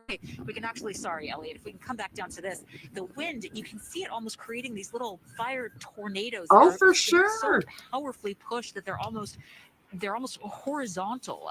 You can see it kind of pushing toward the ocean. You can actually see where the wind is blowing and just Absolutely, fanning these flames, you can. just fueling them. I mean, it's just endless fuel for this fire. Again, the good news, They though, said we're 2 in this miles parking that lot, these and embers the other can side jump. of this is You know just what? the It wouldn't beach. There's no surprise me structures with a on the other little side. bit of There are no wind. It goes homes a that are hell of a threatened on lot the other further than this, that. I mean, from what we can tell from where we're standing, it looks like Yep. everything, this part of Terrace Circle is just a total loss. I mean, these It images are is. just, these gusts of wind. That would nearly knocked me over. These gusts of wind are so powerful, and they just kind of come out of nowhere. I mean, And there's going to you're be standing more. here and everything kind of seems fine, and then you see it I think you're right. hit these flames, and they just whip up, and then all of a sudden it I hits think us. you're and right. If you we haven't get knocked back as dealt well. with They are something like so this, you ferocious probably and got powerful. We zero can't see anything idea. now south of PCH, south on PCH. For a long time, we could see some flames on the other side of PCH. The fire had jumped briefly, but I think it was just burning brush or grass homes kind of on this side of the beach. We could also see other structures on fire down to the south. Now we don't see any of that. We don't even see fire personnel down there. For a while, we saw quite a convoy of fire engines that were kind of stationing down to the south there on PCH. So I don't know where they have gone or where they have moved on to, but we could at least see their flashing lights a few minutes ago. We don't see those anymore. Again, these homes are just a total loss, and just remarkable to watch these structures, these beautiful homes just burn to the ground with just no support at all. I mean, there's nothing you could, see that wall just kind of collapse. I mean, we're just watching these things crumble and fall to the ground. It's really remarkable to watch, Alex and Marla. And we just saw that vehicle. It seemed like they hit a wall where they just decided to turn around, and they flipped a U-turn, and now they're back southbound on PCH. This vehicle here exiting. So sorry to hear about the man who pulled in and said, "That's my home," and literally watching his home, his livelihood burn. Obviously, he has his life, but it must be just beyond words to experience what so many in the Pacific Palisades are experiencing tonight. Chelsea Edwards and Elliot Mendoza, we thank you for your great work out there on PCH. The both of you stay safe. We'll check in with you. Looking at the clock, it is now 6 o'clock. This is typically the time that Alex and I welcome you to the Fox 11 News at 6 o'clock. Instead of bringing you our typical coverage, we're sticking with our wall-to-wall coverage of the Palisades fire. We give you 3 different live images here. The big box, that's from our Santa Monica camera. It's turned around. It's usually facing towards the pier. You see the hillside with the active flames. The bottom right, smaller picture, that is along PCH as homes burn, and then a neighborhood within the Palisades there. Upper right screen, more structures burning tonight. This is one of the most destructive fires that we have seen in multiple years. Right now, more than 1,200 acres burned significantly. I don't think I've ever seen one this size in California. This thing is totally out of control right now. At least 30,000 people under mandatory evacuation orders, at least 10,000 homes threatened, and we've seen probably 24, if not more, homes that have already burned, in addition to structures. Pali High, part of that, also burning as we speak. We want to go now to the phone, and joining us live is Charlotte, Don't who cry is in a your beer, my Palisades dear. resident. Can you talk to us, Charlotte, about what Do your not cry in experience your has beer. been like today? What are you seeing from your perspective? I got a tear in my beer because I'm missing you. Charlotte, are you there? Hi, yes. Hi there. This is Marla Tejas alongside Alex Michelson. Thanks so much for joining us tonight. Obviously, sorry for whatever it is that you are dealing with. We understand that you are a resident of the Palisades. Yeah. What has your experience been like today? I am. So I live in the Palisades Highlands, right where the fire originated. I'm also a student at Palisades Charter High School. So around 12 p.m., we finally realized that it was kind of time to pack up. We were getting texts from people that were starting to evacuate. So we basically threw everything in a bag. It was just my mom and I. My little brother goes to school right down the road, right on Palisades Drive where the fire was, and now his school is now missing like a playground and cafeteria. The field is scorched and basically gone. But we picked him up and we tried to leave. Palisades Drive was a mess. It was like a zoo, and people literally could not get out. It was at a standstill. So at some point, me, my brother, and like 4 of his friends, we got out, grabbed our bags, and basically ran off of Palisades Drive onto Sunset.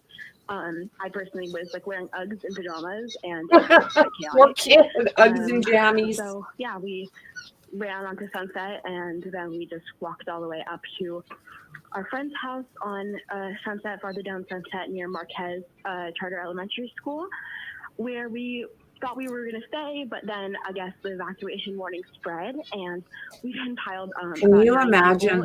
I mean, they're young. Headed down to Bel Air Bay Club, where a lot of people that evacuated from my brother's school, Calvary Christian, they were gathering there.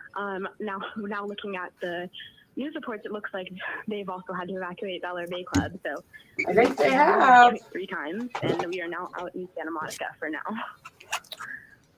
Do you know the status of your home, Charlotte? What a day you've had. Yeah, so for now, my family home is still standing, as well as our immediate neighborhood. I do know that my aunt and cousins, their house is, my aunt's house burned down. It started out just touching on the edge. We have an actual video of their house on fire, and that was about 3 hours ago. So they've now told us that it is most likely all burned to the ground. They are on El Medio, and because the fire jumped over the canyon to El Medio, there were no firefighters that we knew there. Look at least that. in the video, we couldn't see anyone, and their house is most likely gone. So sorry to hear about the loss of your aunt's house. We'll be praying that your home continues to stand. And just the thought of the images that we've seen in the last half hour or so of your high school up in flames. How are you thinking about that? It's really just shocking. It's like I honestly didn't realize that from like the Santa Monica Mountains it could really spread that far. So it wasn't even a thought in my mind that we'd lose the football field and the baseball field, which are two places I've spent a lot of time as a softball player. I hope I never in a million years experience something even half this size. Going back to school is going to be a bit different in a couple weeks. So I'm getting my fur babies to bed, guys. All right, Charlotte. Well, we're going to let you go. Hopefully you are okay tonight. And we want to, our reporter actually is on the street that you mentioned with a perspective from Charlotte Street. Matthew Seedorf, take it away. Yeah, we're on El Medio right now, just what she was mentioning, and it is just horrible. Look at it. Just a wall of flames. I counted at least 7 homes on fire on this street. We have one firefighter over here trying to do the best that he can, and we keep hearing these occasional pops from inside these homes. We have more firefighters showing right now, but just an intense situation with this winds and the fires, and it's out of control. I agree. And it's hard to put into words just what we're seeing. But just looking down the street again, 1, 2, 3, 4, 5, 6, 7 homes. There's another one on the other side of the road that's also on fire. Homes, my God. And this is very close to the high school as well, as more firefighters are pulling in now and hoping they can get this to slow down. Go get her. Back to you.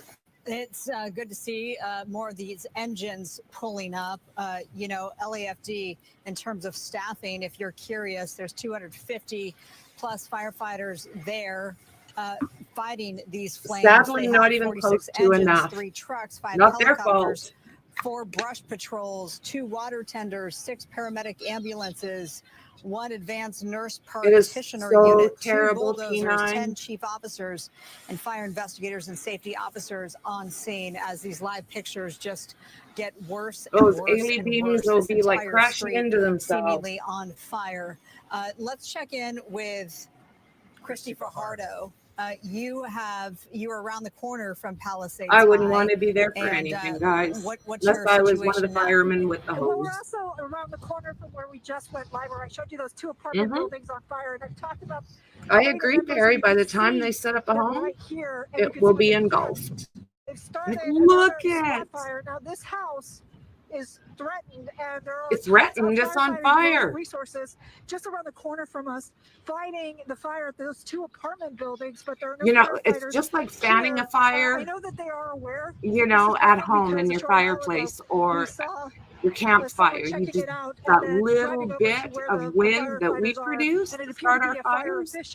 But look at what they're dealing with. I don't know how well you can make it out because the visibility here is really poor. But something else is burning just down the street from us. We could see the From a firefighter's a perspective, ago, I would be there's feeling so helpless. much smoke that you can't see.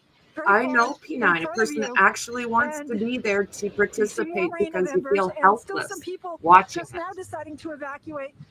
We were surprised to see how many people had stayed put, but many of them are leaving now. And one man, as he was driving out, asked me to relay this message. He said that he was on Radcliffe and that there was a eucalyptus tree on fire and that there were no firefighters there, and he was concerned that the tree was going to catch other homes on fire. And that's exactly what's happening. No, likely that eucalyptus tree caught fire just like this vegetation you see here because an ember got into it.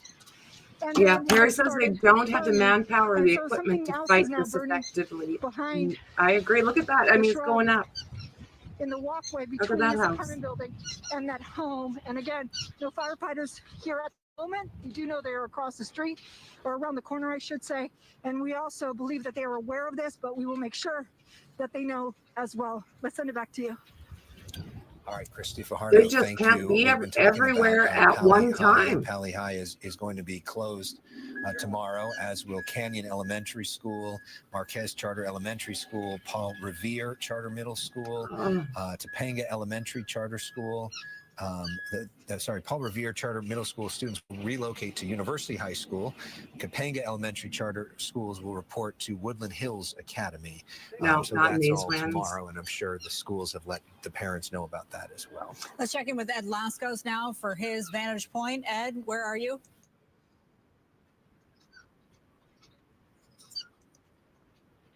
We'll take a look at this for a second.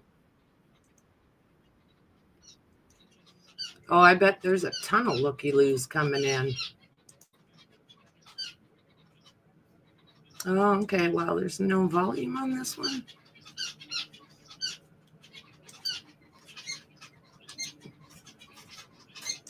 Block south of Gelson's, heart of the village. This whole block has been burning the last hour and a half. The wind started with the flames, the embers on the right side of your screen, on the western side of the street, and the winds have been blowing on your screen from right to left, blowing it across the homes on the left side of Antioch. And as Mike... Earlier this afternoon, LA City Fire Chief Kristen Crowley talked about the thousands of people that were evacuated and the thousands of homes that have been evacuated that are threatened right now. And then you've got the hundreds of firefighters that are here battling this blaze. One of the things that LA County Fire Chief Anthony Maroney told us was that they're going to battle this fire from the air overnight. As we've been told, yeah, they've the got winds to. are going to get stronger, They have starting to at keep about working. 10 o'clock tonight till about 5 o'clock in the morning. And they've got specially trained pilots and specially equipped helicopters that they plan on using to battle this blaze overnight. Where we are, and excuse me for rubbing my eye, there's still all kinds of wind coming through here. When we spoke to you earlier, we talked about there was a lull. Well, the lull's over. You've got more breeze coming in here right now. And that's just the scary part. It's not really lit up that much. No, the breeze has been very strong. When we were at Sunset and Pacific Coast Highway, a couple of residents took shelter in our news van because one lady had her 2 dogs and a little carry-on bag. Another young woman had her carry-on bag, and she was talking to her dad because she could see the family home from Pacific Coast Highway. And they were just shaking. They couldn't believe what they were seeing. They couldn't believe that they escaped with their lives. But now they're wondering if they're going to have homes to go back to when everything has been cleared and everything has been declared safe for residents to return. So folks are leaving here not really knowing if they're going to have a home to come back to, but grateful that they've got their animals with them. You know, they're still doing okay and they were able to get out. But again, the fire has reached Pacific Coast Highway. All right. Well, we have lost Sid Garcia there, but again, the fire has reached Pacific Coast Highway. It jumped Pacific Coast Highway, is now on the beach side. And we've been covering the Palisades fire all day, and the images are just heartbreaking to watch, from the flames to those large plumes of smoke, and then cars that were left behind actually being bulldozed by fire authorities in order to clear those roads so the fire engines can get up to the roads. Multiple structures have been damaged, and thousands more are threatened by this brush fire. Mandatory evacuations remain in place, and evacuees can head to the Westwood Recreation Center located at 1350 South Sepulveda Boulevard. All right, some really important information you could gather from this next piece of video. This is time-lapse video. It shows the moment the Palisades fire started around 10:25 this morning. And take a look at your screen. This was taken by a camera operated by UC San Diego's public safety program called Alert California. They have cameras all over the state monitoring fire-prone areas to help first responders. This is a time-lapse video, so it has been sped up by our editors, but you can see just how quickly a wildfire like this can grow in these dangerous weather conditions. Dallas has been warning us, quite frankly, for the last 2 weeks that this wind event was coming our way. And this is often what we see happen, Dallas. That's right. These types of situations we can forecast very well meteorologically, so we can see them. Sorry about my microphone fell off. We can see them coming, but we can't. Of course, we cannot forecast starting of the fire, but we can look at it and look at 10:20 this morning. You'll see right up there, maybe around. I don't know exactly where that is. Looks like Topanga Canyon, maybe the state park area where the fire was started. I'm sure they're working on that already, but it was around 10:20 to 10:25 this morning that the fire erupted. And then we had Santa Ana winds blowing between 30 and 50 miles per hour with gusts to 75 hurricane velocity and all the way up to 80 miles per hour. This is a live shot right now as we look at our camera. Now, the wind velocities are not going to change a great deal, except for the early morning hours. We will see them actually. With the homeowner of one of these homes, it's no longer standing. There's nothing left actually right now. When we got here, it was a full structure. He's just absolutely and understandably distraught. Did you hear that explosion? We've heard a few of these. One, I believe, was a gas line. We heard a very loud whistling sound. Well, yeah, things are going boom. A couple of minutes ago, which heard another one. But this gentleman says he's lived in this area. He's lived along PCH his entire life for decades. He's been through a lot of fires, a lot of natural disasters, a lot of events like this. But he's never seen anything like this before.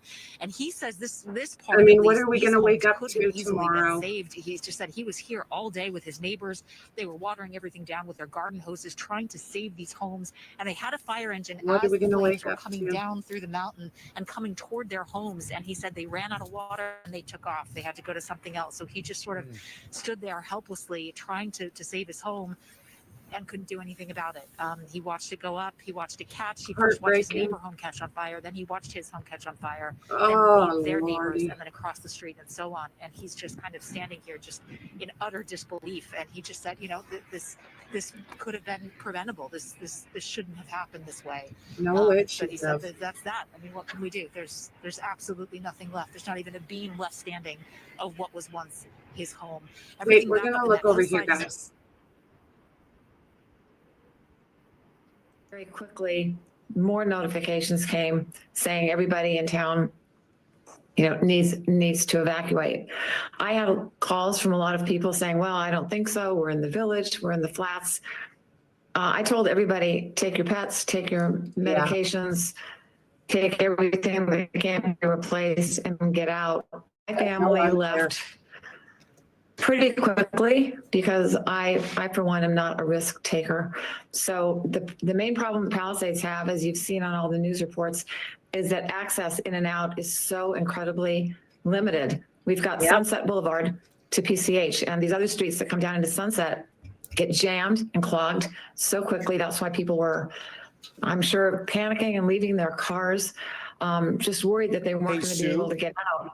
Yeah. Sorry to interrupt you. We have an update now. The fire's now grown to 1,300 acres, so another 100 acres since we've been on the air. Do you think there's people stuck? I would be very surprised if there weren't some people stuck. No. We have elderly people. We have people that can't walk, and unless they have a family member or neighbor at the ready helping them out, it's very frightening. It's very frightening. Like I said, everything is jammed up. Even if you can get out of your house, you need to get out of the neighborhood, and it's not easy. Sue Cole, we thank you for joining our coverage tonight. I'm glad you're in safer grounds right now. I do want to go back to Chase, who's on the scene there at Sunset Boulevard and Pacific Coast Highway. I also want to bring our meteorologist, Bill Cairns. Bill, I'm going to start with you. Walk us through what Chase is seeing right now and sort of the conditions that are surrounding him and his team. Yeah, let me give everyone a view of like what areas have actually burned and what areas haven't. So here's Los Angeles, here's Malibu. This is where the fire is located, kind of in between the two here. And so closer view in, everywhere that's shaded in red here is acreage that have burned. And the first thing you'll notice, it's not like a solid area. It's not like a wave has just raced through. The fire was spotting. Firefighters were originally fighting it here, but because it's so windy, the embers were getting in the air, they said it was like a half mile behind them. All of a sudden they'd turn around and they'd see a new fire starting. Yeah. So that's why we have these different pockets. And you can notice we've got the fire all the way down to the coast. The Pacific Coast Highway is down here on the edge, and then we get Sunset Boulevard, and then the road where all the cars got blocked, Palisades Drive, was the road that went up like this, up to the north here. And so it was a congestion point there where everyone got, everyone was trying to evacuate heading down. That's where the bulldozers had to go and like push the cars to the Which side way is so the it gonna firefighters go? could get up there. But the fact that we had those embers burning to the south and then spotting down in the city, like where Chase is located, all over? that's what really caught some people by surprise. The people were walking down Palisades Drive to where Chase is, and at the same time, new fires were forming and spotting. So as we go through the night, right now, winds are about 40 to 60, but they're going to gust up to 80 to 100. So this is kind of just the beginning. So all the areas that are still the hot spots here, we could have new spotting and new fires forming as the fire will burn to the south towards the coast. So firefighters will be trying to protect homes and structures all through the coastal areas here in Topanga Beach too, as we go throughout the night. And then if any new fires form, obviously that's going to do the exact same thing as this one. So here's the current wind gust, 36 in downtown LA, or at the airport at LAX, 43 of an ice. That's where this fire is, but there's other high gusts too if we get any new fires. Tom, I did see one report of something called the Gulch Fire has just formed. That's a more remote area, so we're not as concerned with that one, but all night long, this is going to be going on. Okay, Bill, stand by for us. I do want to go back to Chase. Chase, for our viewers that may not be familiar with Southern California, where you are right now, talk to us about some of the population centers as this fire moves further south and I guess moves further east, possibly with those winds. What are some of the population centers around LA that could be affected? Yeah, I mean, Tom, this is a pretty densely populated area. Again, I mean, the Santa Monica Pier would just be in my line of sight in this direction. If you could see through the smoke, and then back the opposite way to the left side of your screen, that would be Malibu. So Pacific Palisades is kind of situated at the Los Angeles, between Santa Monica and Malibu. Already 30,000 people that have been evacuated, but depending upon where isn't Santa Monica pretty fancy? If the existing ones spread, I mean, these evacuation orders could expand. You see the cars that are coming through here. One of the things that was happening, and I think Bill did a good job of maybe showing you this on the map, is that these fires were spotting. So it's not like one continuous area. So there were people who were trapped in their homes, and police and fire said, you can't get out. You just got to stay here, and we're gonna try and keep you safe. As the fire truck comes through here. So now that the fire has shifted a bit, they're trying to get people out of there. They really just want people out of this entire area because, the winds have picked up a lot in the last hour, 40 to 60 miles an hour. People, stop being so stubborn. It's hard to imagine 80 to 100. I mean, that's hurricane force wind gusts. What that can do to a wildfire when the conditions are this dry. It's been more than 8 months since Los Angeles has gotten significant rainfall. So we are in a drought here in Southern California, and that truly makes this a dangerous, threatening situation, Tom. And then before you go, Chase, in California right now in Los Angeles, around what time is sunset? Because we know there's about 300 firefighters that are trying to battle this blaze. Once the sun goes down, it's going to get even more dangerous. Do we know what time around roughly that's happening? Because it may even happen earlier with all the smoke clouding the sun right now.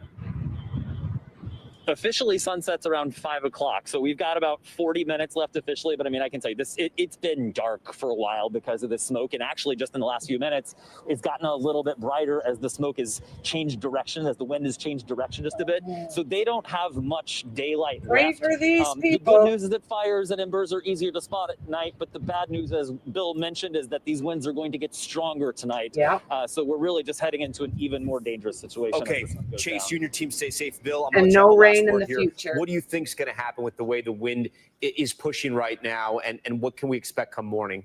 Yeah, in the beginning of this fire, it was kind of contained away from structures, but now that it's gotten into these structures, the latest updated map from CAL FIRE did show numerous blocks that actually, the fire has burned through. So you assume that a lot of those homes were lost.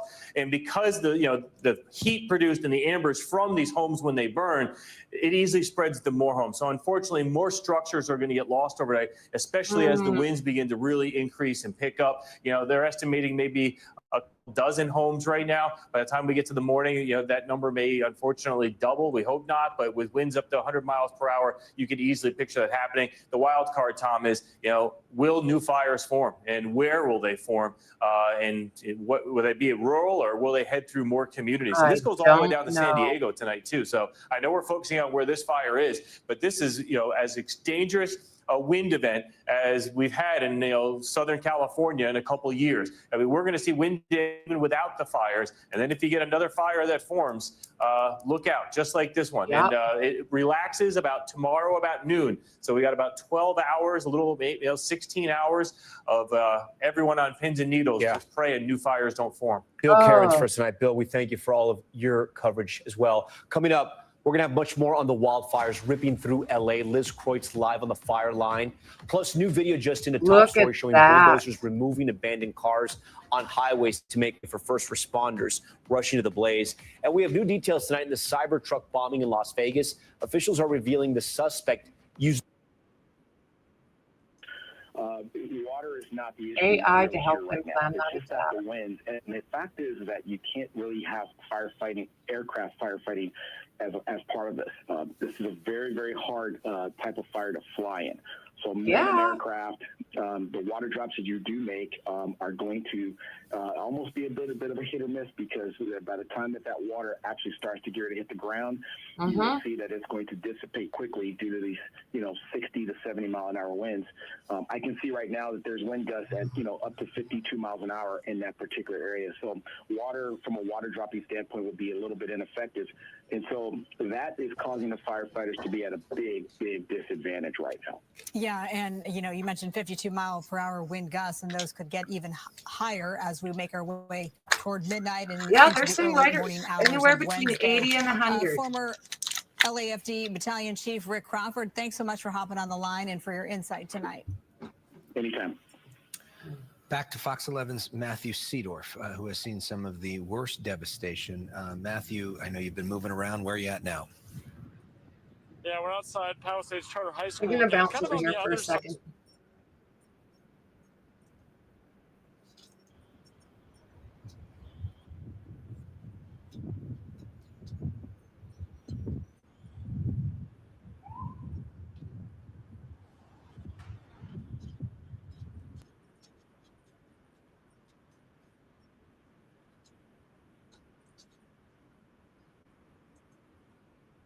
That's basically coming towards us as the winds continue to blow through here. Guys. All right, Sid, thank you. Well, it's a shame to say that Palisades Charter High School is also in flames right now, and we have Nico Kazori standing by in that area to tell us more about that situation. Whoa, that's bad. Yeah, Ellen, it's just devastating. Palisades High School, we have confirmed just about 15 minutes ago there was a firefighter.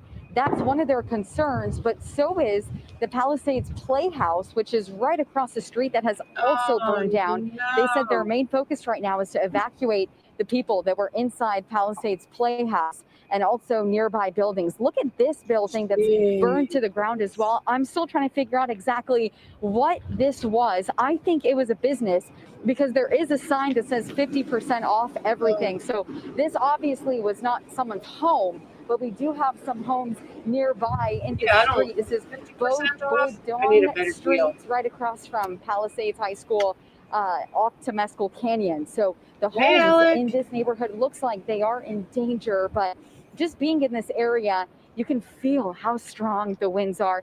I want to take you across the street. Look at all the fire, the embers just crossing the road. This is a good look of what it looked like driving on Sunset. You saw fires to your left and to your right, and also the embers just crossing the road there too. We felt it driving in the car. The car was hot, and just the overall feeling of driving through the fires is extremely terrifying. There's residents here evacuating. We saw some kids, not sure if they're kids going to the high school, checking out their high school, but kids on bicycles just riding around and looking at the destruction. This is Palisades High School right now. It's a continuation, I believe, of the football field. We did look at the football field a little bit earlier as well. You could see the post was on fire. The school is just a total loss, it looks like.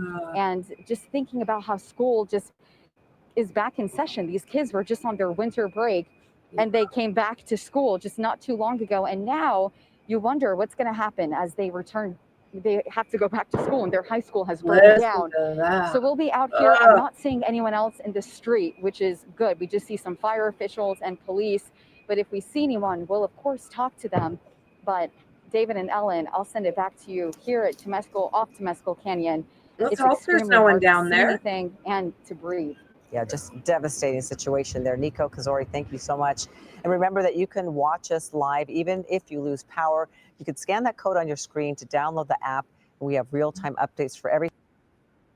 That LAUSD announcing that the schools that will be closed tomorrow include Palisades Fire, Canyon Charter Elementary School, Marquez Charter Elementary School, Palisades Charter Elementary School, and Paul Revere Charter Middle School. So they will be Right fire on there. Wednesday and then potentially shift those campuses to remote learning on Thursday. Oh my A couple of God. points that we learned, the acreage, as you can see on your screen, if you're looking at your screen, has now increased. It went from Collect your about kids, 1,300 people. to more than 2,900 acres, 2,921 acres. That is the latest acreage count from LAFD, still threatening 10,000 homes. Now we are getting word from 10,000 LAFD that they are so strapped for resources that they're looking for firefighters to call in to this hotline to help in this firefight. That number is on your screen. It is 213-576-8962. So again, LAFD saying we need all firefighters on deck. Yeah. So if you are watching us right now and you think that you are a firefighter and you are able to help, please give this a call, 213-576-8962. I have to say, in all the years I've been covering these fires, I've never seen a call out like that before. No, I was just thinking the same thing. I don't remember us ever doing that, putting a phone number for firefighters to respond to, which gives you a sense of the severity of this issue. If you are just joining us, or maybe you're joining us from another network that just went to national broadcast, it's now 6:30, and we are on the air with live local coverage of the Palisades fire. Alex Michelson, Marla Tejas here with you tonight throughout the night here on Fox 11, on Fox 11 Plus, streaming on the Fox local app. We want to go to Haley Winslow right now, who has a representative from the fire department to give us the latest information. It looks Haley. like lava. Yeah, I'm sure you recognize this face. This is one of the public information officers for LAFD, firefighter David Ortiz. He's been here all day, obviously, at the forefront of all this. First of all, see if we can get see the any flames kind of behind your shoulder. It's obviously a little bit frightening as this fire continues to move southwest. What's the latest, and what's the plan tonight as we're feeling these winds definitely pick up? Well, the plan tonight is to put the various strike teams into the neighborhoods that the fire might start new fires. The majority of the head of the body of the fire has burned in various directions. We have zero containment on this fire, and so we have open front all around this fire. All the communities that surround this fire are in a threat. All right, and so because of that threat, it's difficult to pre-stage a fire engine at every single home.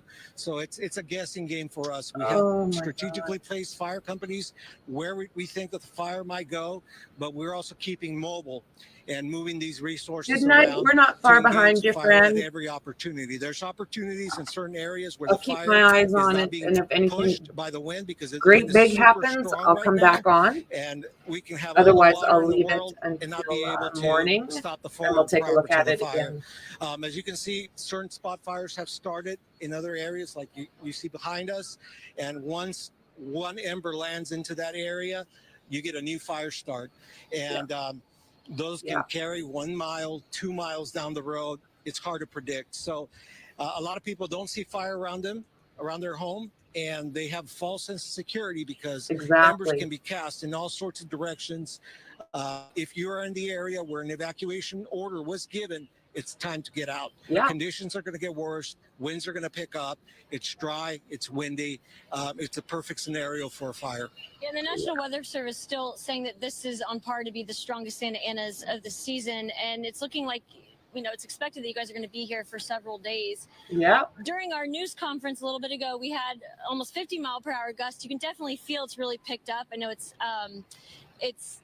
definitely, you can feel it, the difference. What would you say to people? I know a couple of friends of mine were trapped in there, and there was a little bit of miscommunication, with trying to be first told to get out and then told not to get out. And obviously there's no signal, so it really complicates things. Right. So, I'll leave it there. Everybody needs to be paying attention to what is being told. If they're told to get out, well, get the hell out. I know how important our homes are to us. We work hard for them, but safety first. Safety first. Gather up your little fur babies, birds, reptiles, whatever it is you're into. Grab them and get the hell out of that area.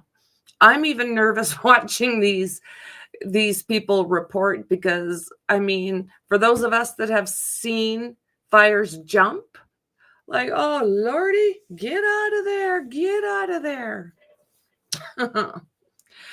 Okay, guys. So thank you very much. It's, we'll see in the morning what